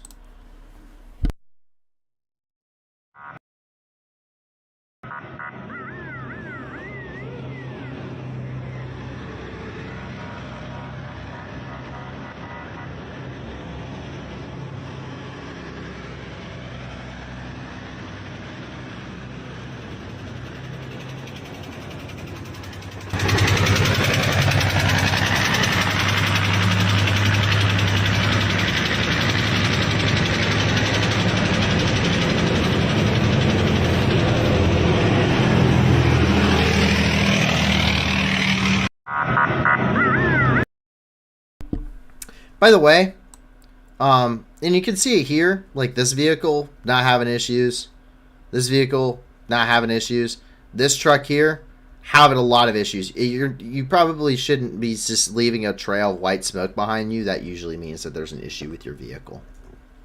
Just as a heads up. So I'm sure that's already showing good signs of being well maintained.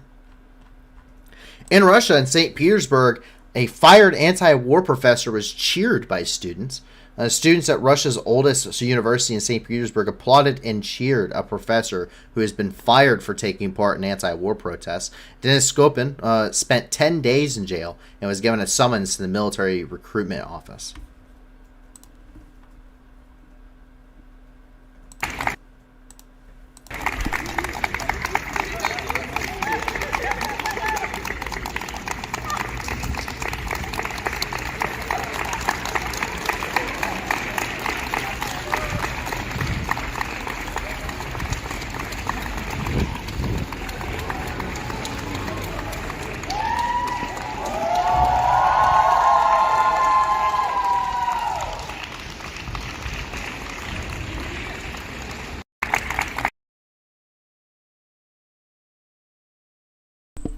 So it's small things.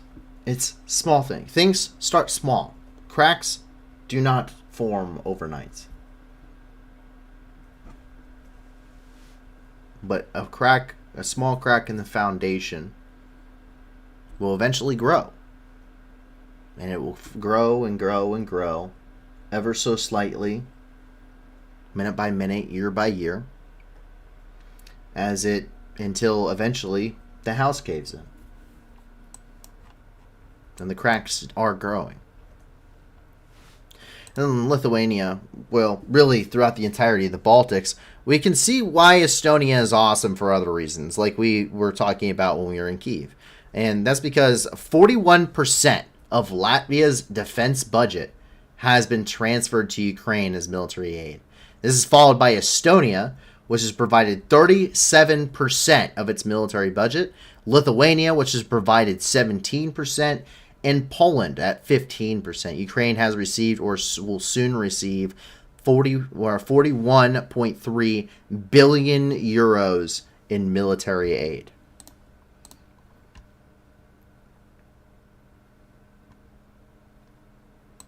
So to give you an idea just how much has been provided by Europe in military aid. Even Luxembourg has provided 11, almost 12% of its military budget to Ukraine. These are extensively large numbers of how much they can have, or how much they're utilizing, and they're providing a ton of it to Ukraine to fight.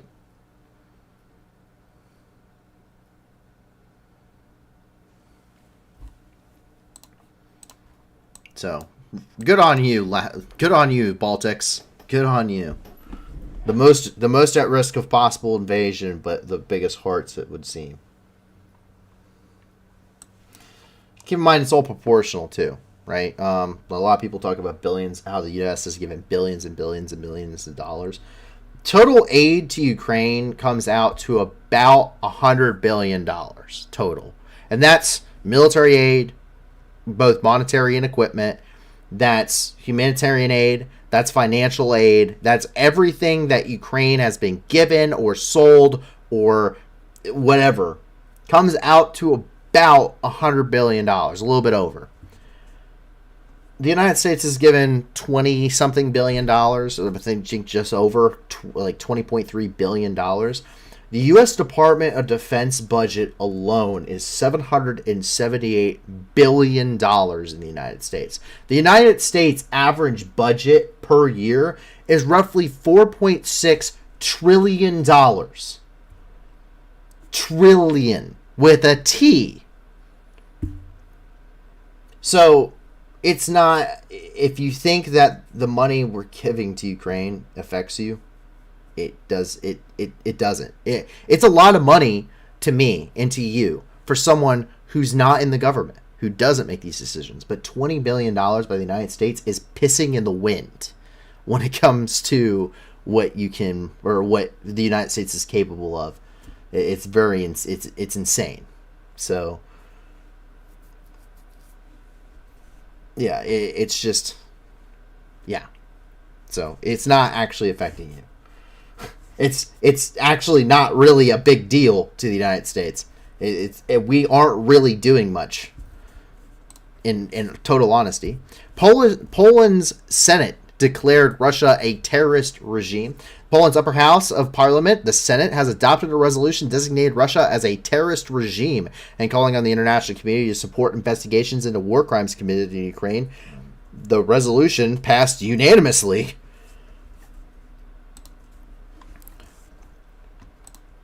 Cue the Polish memes now. Poland, if there was one country I expect out of all of Europe to just say screw it and just go to war with Russia on Ukraine's side independently with no support, it's Poland. 100% it's Poland. Poland is biting at the bits to get into, to really go and kick Russian ass. They are just They are quite literally being yanked by the end of the chain of NATO. That's all they are doing at this. Like, this country, if given the opportunity, would declare war on Russia so fast. They inherently do not like the Russians or the Belarusians. And I see people bringing up the Poland Treaty of Warsaw 1920, which actually is a military defense pact between Poland and Ukraine that is still active. It was never dissolved. So Poland still could enter the war, but it wouldn't have NATO backing. I think that is the concern there. And Poland does have a border with Belarus, which is also the concern, because that's basically having a border with Russia. It's having a border. Poland has a border with Russia. Belarus, as honestly, does not exist as like its own country. It's just Russia by extension. They have a border with Russia. All of these countries borders with Russia. Belarus, forget it exists. It's just Russia. In fact, they're in a military and economic union. So, yes. Over here, this is in the city of Litomirsk in Czechia. We see an unknown artist has turned a old Soviet monument into a washing machine as one of the symbols of Putin's special operation, quote unquote, in Ukraine. And there it is. That's the Soviet monument. It's the classic Soviet monument. Big concrete monument with a glorious Soviet Red Army soldier with his PPSH. Yeah, that's pretty much was built in every single town and village. That in a monument erected in the name of Lenin was erected in every single like town and village ever occupied by the Soviets. But yes, you can see the washing machine that he is standing upon, and he is covered in blood. So very good artist rendition there. Arch Instinct says NATO is keeping Russia safe from Poland. Yeah, one of my favorite things is it's Poland strapped into his seat, and it says, "You think I'm restrained for my safety?"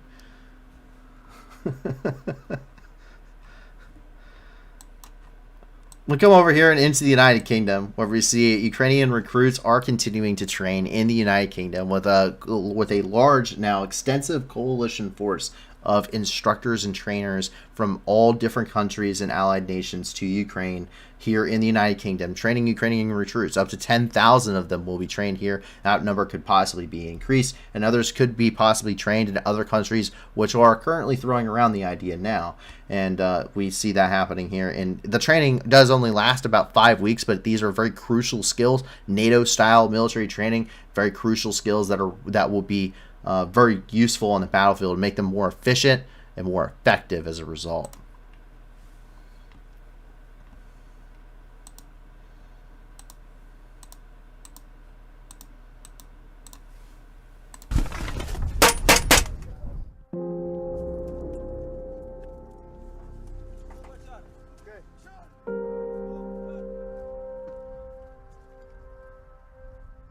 Do we have enough ammunition, enough grenades?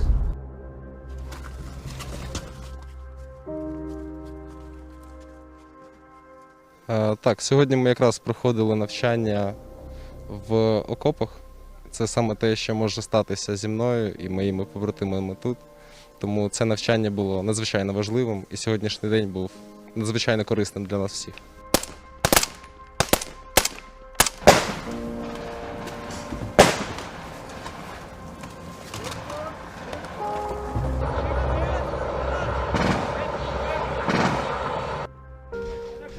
You have a problem, okay?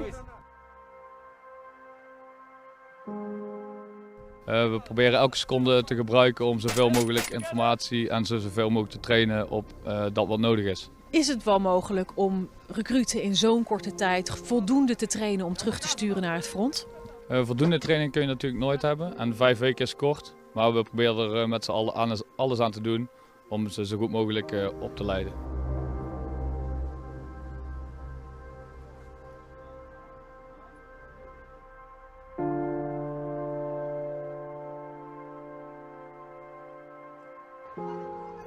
Я гадаю, що тут неможливо бути підготовленим на 100%, але те навчання, яке нам надають, воно допомагає зрозуміти принципи, за якими ми потім будемо робити всю нашу robotu.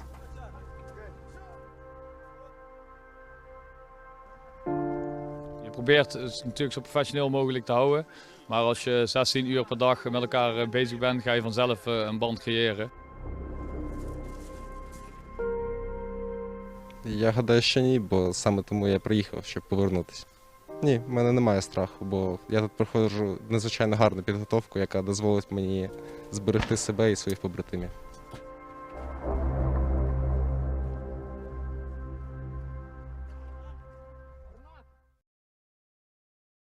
So that is the Ukrainian troops there in the United Kingdom undergoing training. A luxury car dealer shop was spray painted. Two Just Stop Oil supporters sprayed orange paint over several luxury car dealers, including H.R. Owen Bugatti, Jack Barclay Bentley, Bentley Motor Cars London, and Ferrari Mayfair. They demanded that the government halts all new oil and gas consents and licenses.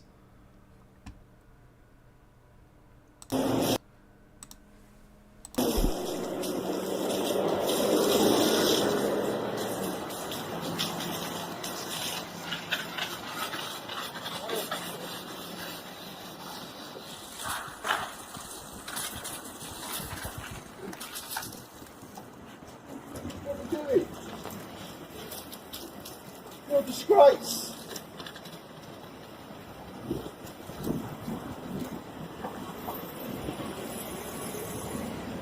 In what world is it healthy to be buying and selling luxury cars when people can't even afford to eat or heat their homes, and when people all over the world are suffering and dying because of the devastating impacts of the climate crisis? The government needs to step up. Inequality is what's driving the climate crisis, and it's driving what... No, please move. Move! Move, guys.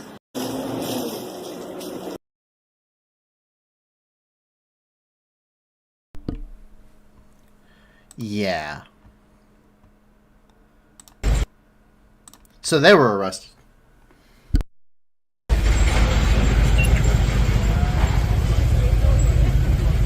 Why millions of children in poverty in this country, and people are buying SUVs from Bentley for thousands and thousands of pounds? It's obscene. I'm surprised this stuff isn't happening more. How far do British people have to be made poor before we stand up for ourselves? Because there's a reason why we're so poor, and it's because there's more and more rich people getting richer and richer. And inequality is one of the leading causes of the climate crisis. We all need to have the basic necessities to survive. We need affordable energy, we need clean water, we need clean air, we need food. These are basic things we need to survive, and people in this country haven't even got that. And if we let the climate crisis escalate by continuing to sell cars like these, we won't have those basics, even if we can afford them. The electric cars are 10 times worse.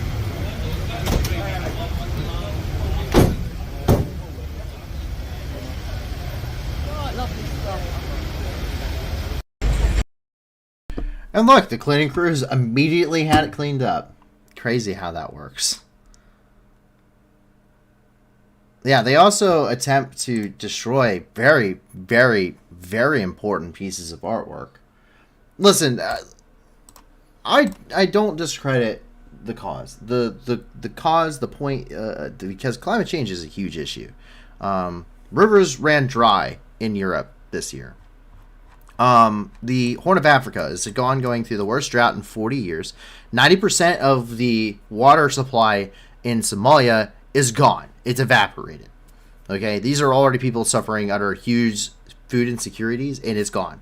The Tigris and the Euphrates River, the two largest rivers in the Middle East, the very same rivers where civilization as we know it began here, ran dry. In 4 months' time, a third of all arable land in Iraq was destroyed because of the drought. Okay. Some of the worst climate disasters we've seen in history are ongoing. The war in Ukraine alone and the conflicts throughout the world alone did not cause the amount of people to that need humanitarian aid, that require help, those conflicts alone did not cause it to jump from 80 million people to 345 million people. The most amount of internally displaced people and refugees in the world. In history. Climate change is a serious issue. It's a huge issue. It kills a lot of people. Every 4 seconds, someone dies of starvation. Every 4 seconds. Every minute. Every single minute, according to the United Nations, every single minute, a child goes into severe malnutrition and is at risk of death from starvation. These are happening. These are facts. They are happening. They're happening because of climate change and because of collateral hunger of conflicts, which cause huge environmental concerns. In fact, Ukraine reports on the environmental destruction created by the war. It's not something that we cover very heavily, but it's something that they do report on very regularly. So the message is there. The message is true. There is a severe amount of climate change. Now, I don't agree with everything being said on a personal level, but there are facts. There is a purpose behind what they're doing. But there is a way to do something and there's a way not to do something. This is not how you do something. This is not how you make change happen. This is not the way to go about these things. There are much better and important and proper ways that don't immediately lead you to getting arrested and immediately discrediting everything you say because of your actions. If your actions, if what what they are doing, their actions are immediately discrediting any merit that they have in their vocal argument and statement made afterwards. That's the thing. So, if that's important, if there's a way to do things, there's a way not to. And I cannot, legitimate argument or not, take them seriously because of their actions.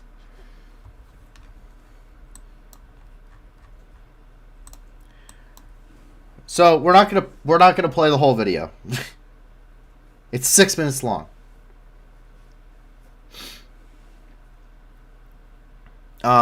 But this is Rishi Sunak, who has been elected the Prime Minister of the United Kingdom.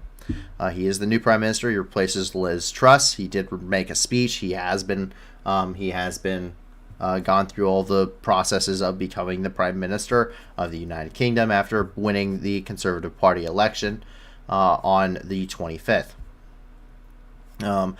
So he was previously appointed the Chancellor of the Exchequer, which is the exchange, on 13th of February 2020 and through about 5th of July 2022.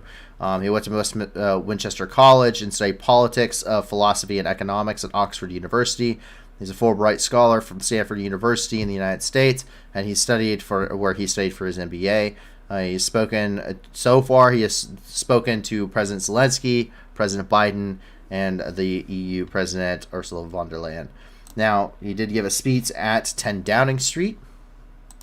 Good. I'm not playing the whole 6 minutes. Good morning. I've just been to Buckingham Palace and accepted His Majesty the King's invitation to form a government in his name. It is only right to explain why I am standing here as your new Prime Minister. Right now, our country is facing a profound economic crisis. The aftermath of COVID still lingers. Putin's war in Ukraine has destabilized energy markets and supply chains the world over. I want to pay tribute to my predecessor, Liz Truss. She was not wrong to want to improve growth in this country. And so there's about a minute of that speech. And he did go and this is coming from the royal family's official Twitter, he did meet with the king.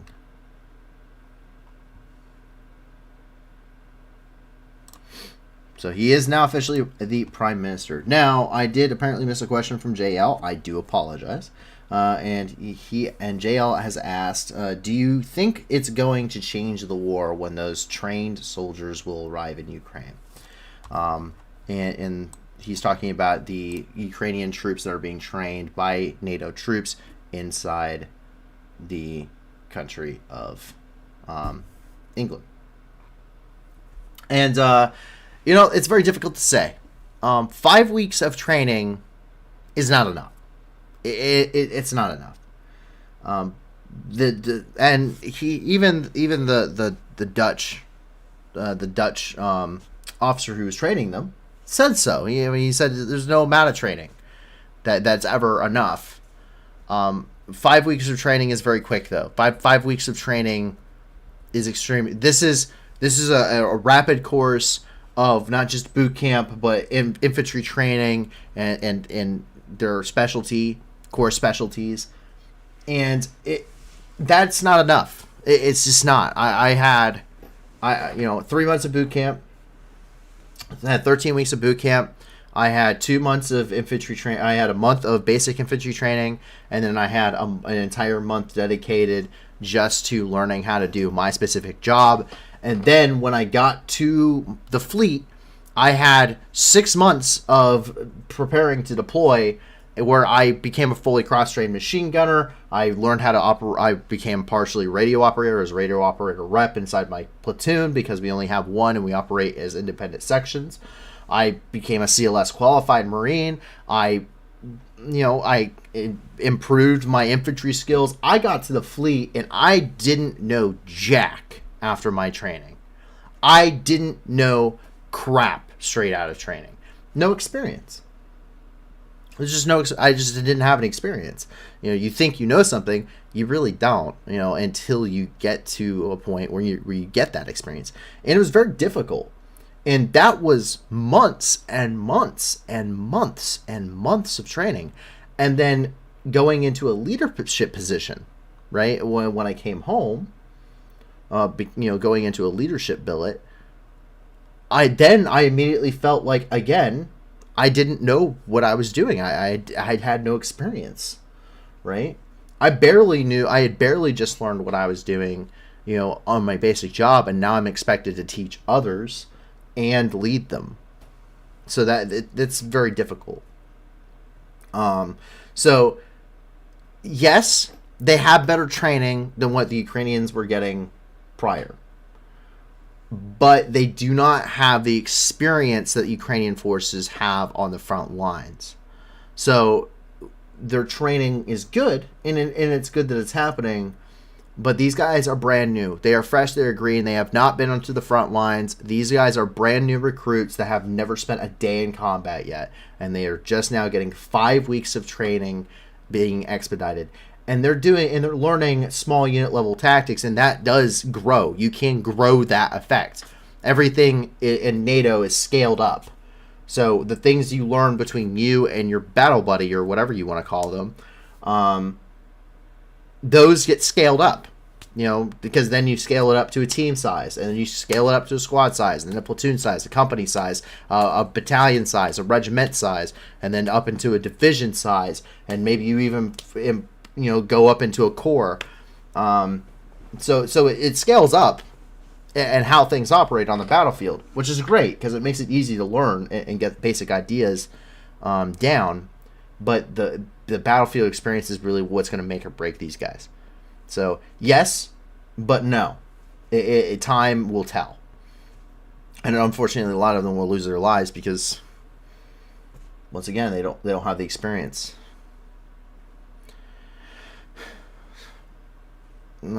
Barbara Christina says Liz Truss ruined our economy. I don't really talk on politics, and I know very little about British politics, but she was in office for 44 days. She had the shortest run of any single prime minister in the history of the United Kingdom ever. You can't. One person does not screw up entire countries. It's usually not the case. in a democracy like this. It's usually everyone else in like Parliament or Congress or something like, or like a similar body, like the actual governing body, not the person in charge of an executive office. So it just doesn't make sense. You can't screw up a country that bad in 44 days. That is just, the ball was rolling and in 44 days did not stop it, is what that is.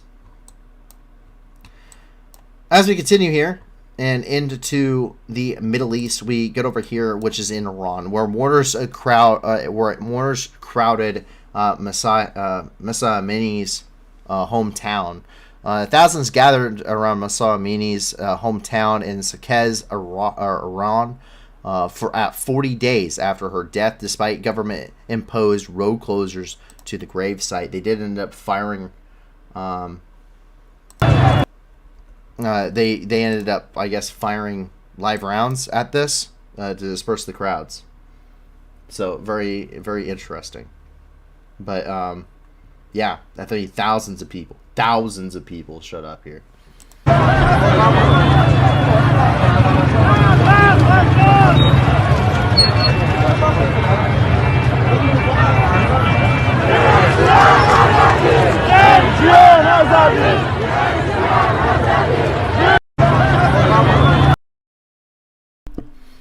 And 40 days is the traditional mourning period for those that don't know. It's for Islam, it's about 40 days traditionally.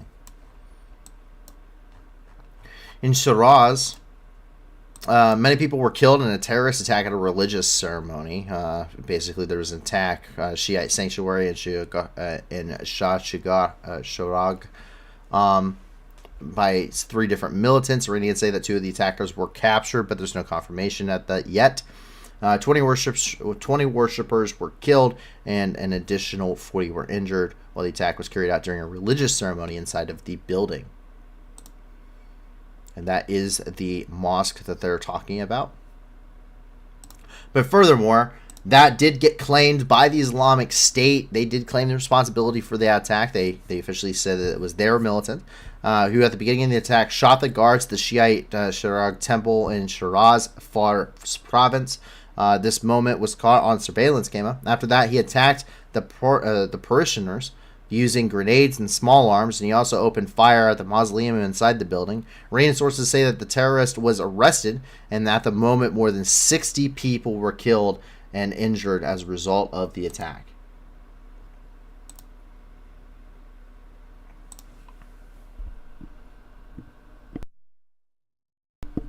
Do you see video footage of the attack here?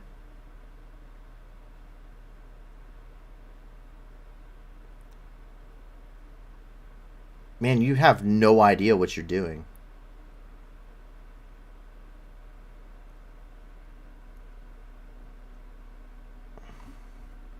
If there was ever a time to shoot him, it would have been then.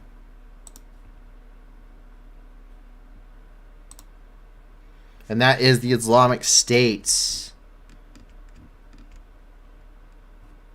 taking responsibility for the attack.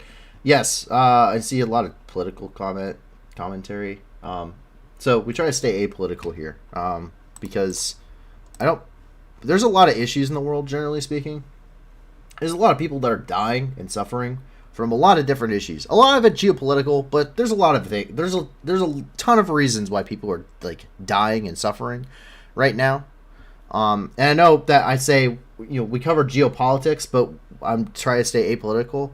But this is to make you informed. The point of this is to inform you, so that way you can make your decisions yourself, if that makes sense. You can make well-informed decisions on how you feel about certain topics. And so I try to stay out of politics outside of Ukraine versus Russia because of that. So I prefer if we don't get too far into that in the chat or in anything else.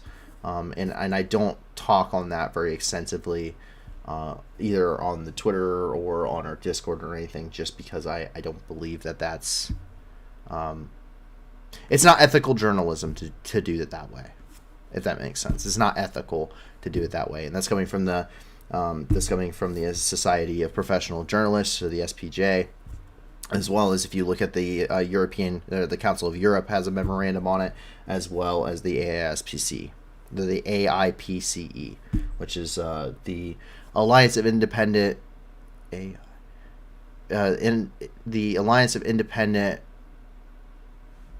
Professional Journalists of Europe. Sorry, I may have screwed up that acronym, but anyway, a police officer was killed, and a police officer and medical workers were killed while vaccinating people here in Pishin in the Balochistan province of Pakistan. Unidentified people shot dead a police officer who accompanied a group of medical workers who were vaccinating the population against polio.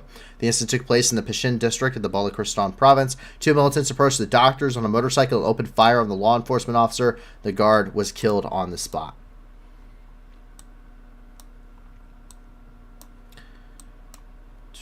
We jump down here and into Africa, where we see in Nigeria the security situation seems to be deteriorating.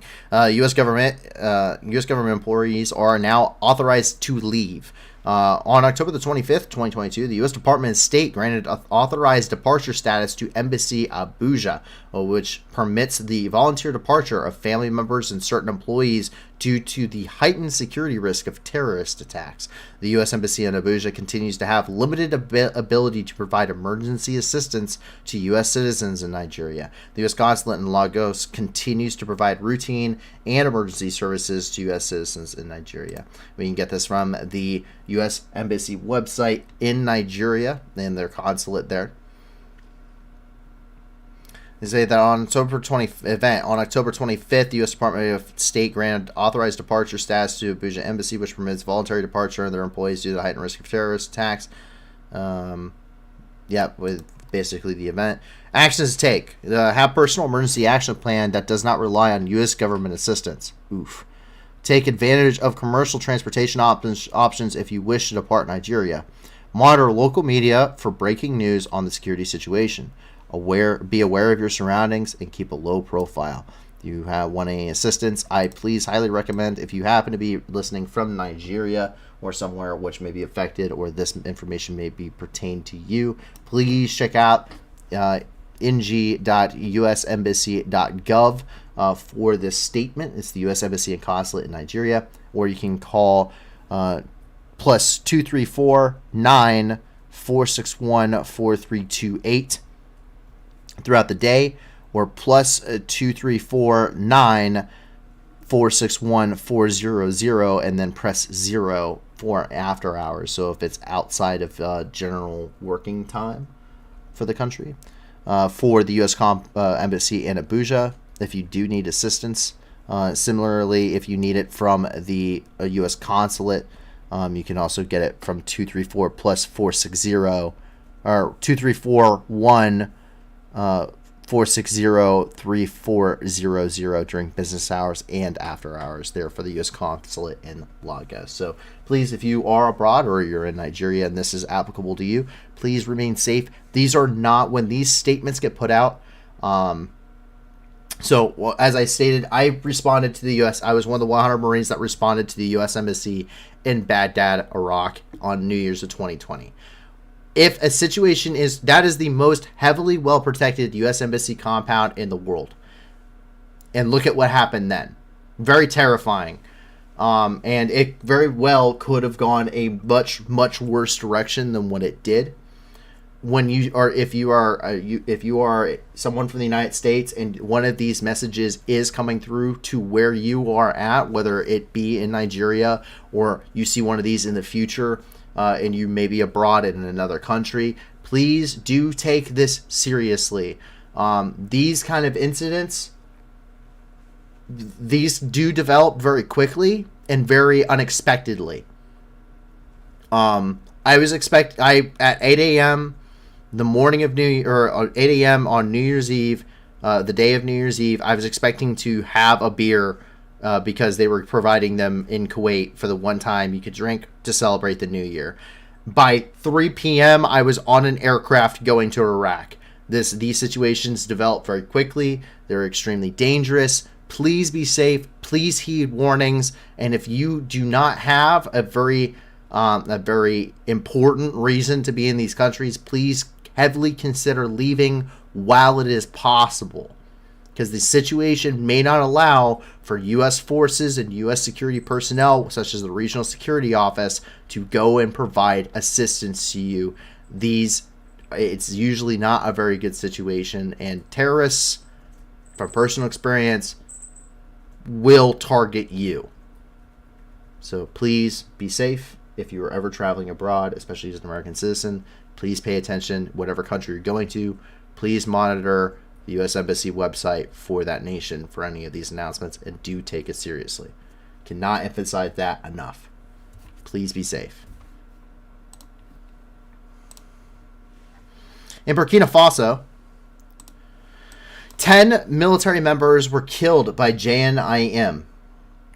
JNIM is an Al-Qaeda linked militant organization. It stands for Jamaat Nusrat al-Islam, or Wal Muslimin.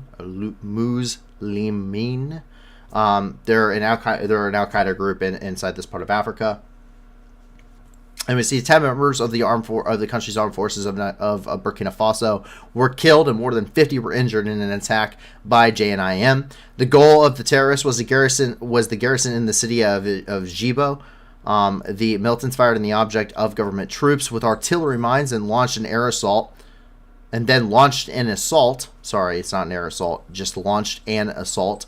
The servicemen put up a fierce resistance and eliminated 18 attackers during a shootout. However, the jihadists managed to seize weapons and, according to some reports, freed more than 60 supporters of the MTO militant operation from the city prison. The security forces sent additional forces to Djibo to search for the terrorists.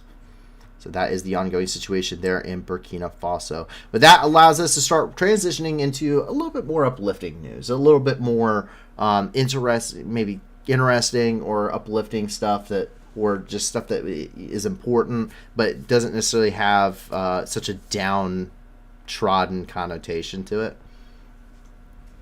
Kind of that dark and despair news that we have to talk about all night. And the first thing we go over to is we actually come over here into China, where Chinese scientists implanted a solar-powered chip into a pigeon's head.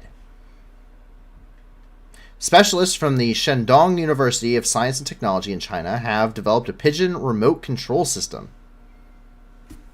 I thought birds weren't real. Electrodes were implanted into the bird's brain, and the solar battery and a small lithium battery were used for power, which charged it. The system generated a weak current and stimulated certain nerves, causing the bird to obey. The implant was fixed on the head, and the rest of the systems were placed on the pigeon's back. The control signal was transmitted by radio. This design made it possible to control the bird for 2 hours on a sunny day.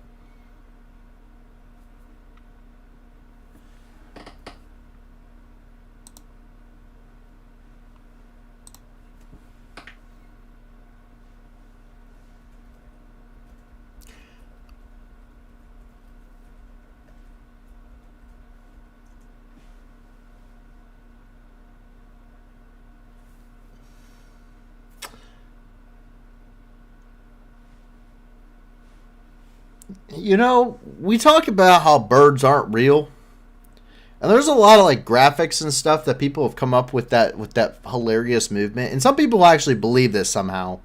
It was come up as a joke about conspiracy theories, but this is terrifying. You know, it was a joke, and then the Chinese went and did this, and now it's not a joke anymore. Why are they doing that? I have no idea why you would do this. This has, I don't understand what implication this means, but this is not. The military is going to find a way to weaponize this. The instant something like this comes out, the military always tries to weaponize it. They think, how can we kill people with this thing? That's the immediate response from any government if something like this comes out. We can do shit like this? Cool. How can we use it for a military purpose? Instantaneously.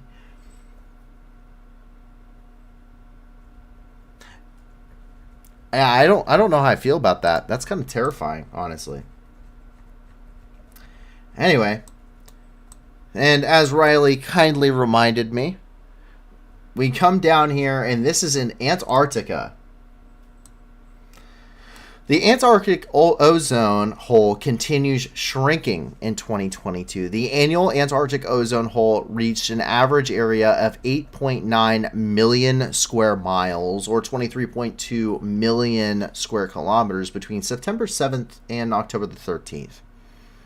This depleted area of the ozone layer over the South Pole was slightly smaller than last year and generally continued to overall shrinking trend of the recent years.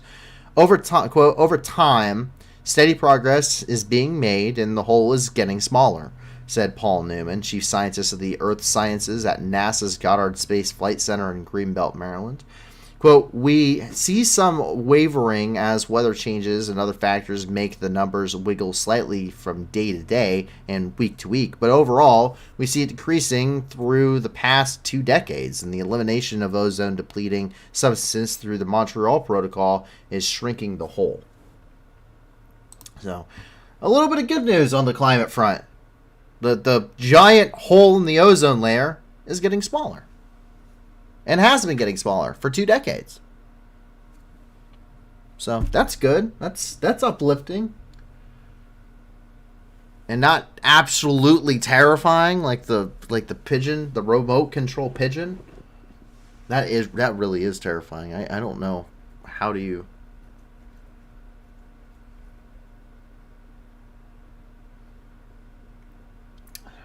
But very cool. So that's some good news on kind of the space and climate front, is that the ozone hole over the South Pole is getting smaller.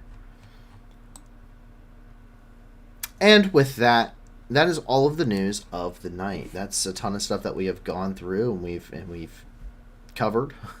A lot of stuff ongoing in Ukraine, a lot of stuff happening in Europe, some really weird stuff happening in China, and some good news coming out of Antarctica, and regarding climate change, and a really terrifying security situation in Nigeria. So please, if you are in like that region, please be safe, because that is a really, really insecure region right now. It's not very good. So I don't recommend traveling to Africa unless you need to. The security situation might not allow, might not stay stable enough very long to allow you to leave safely.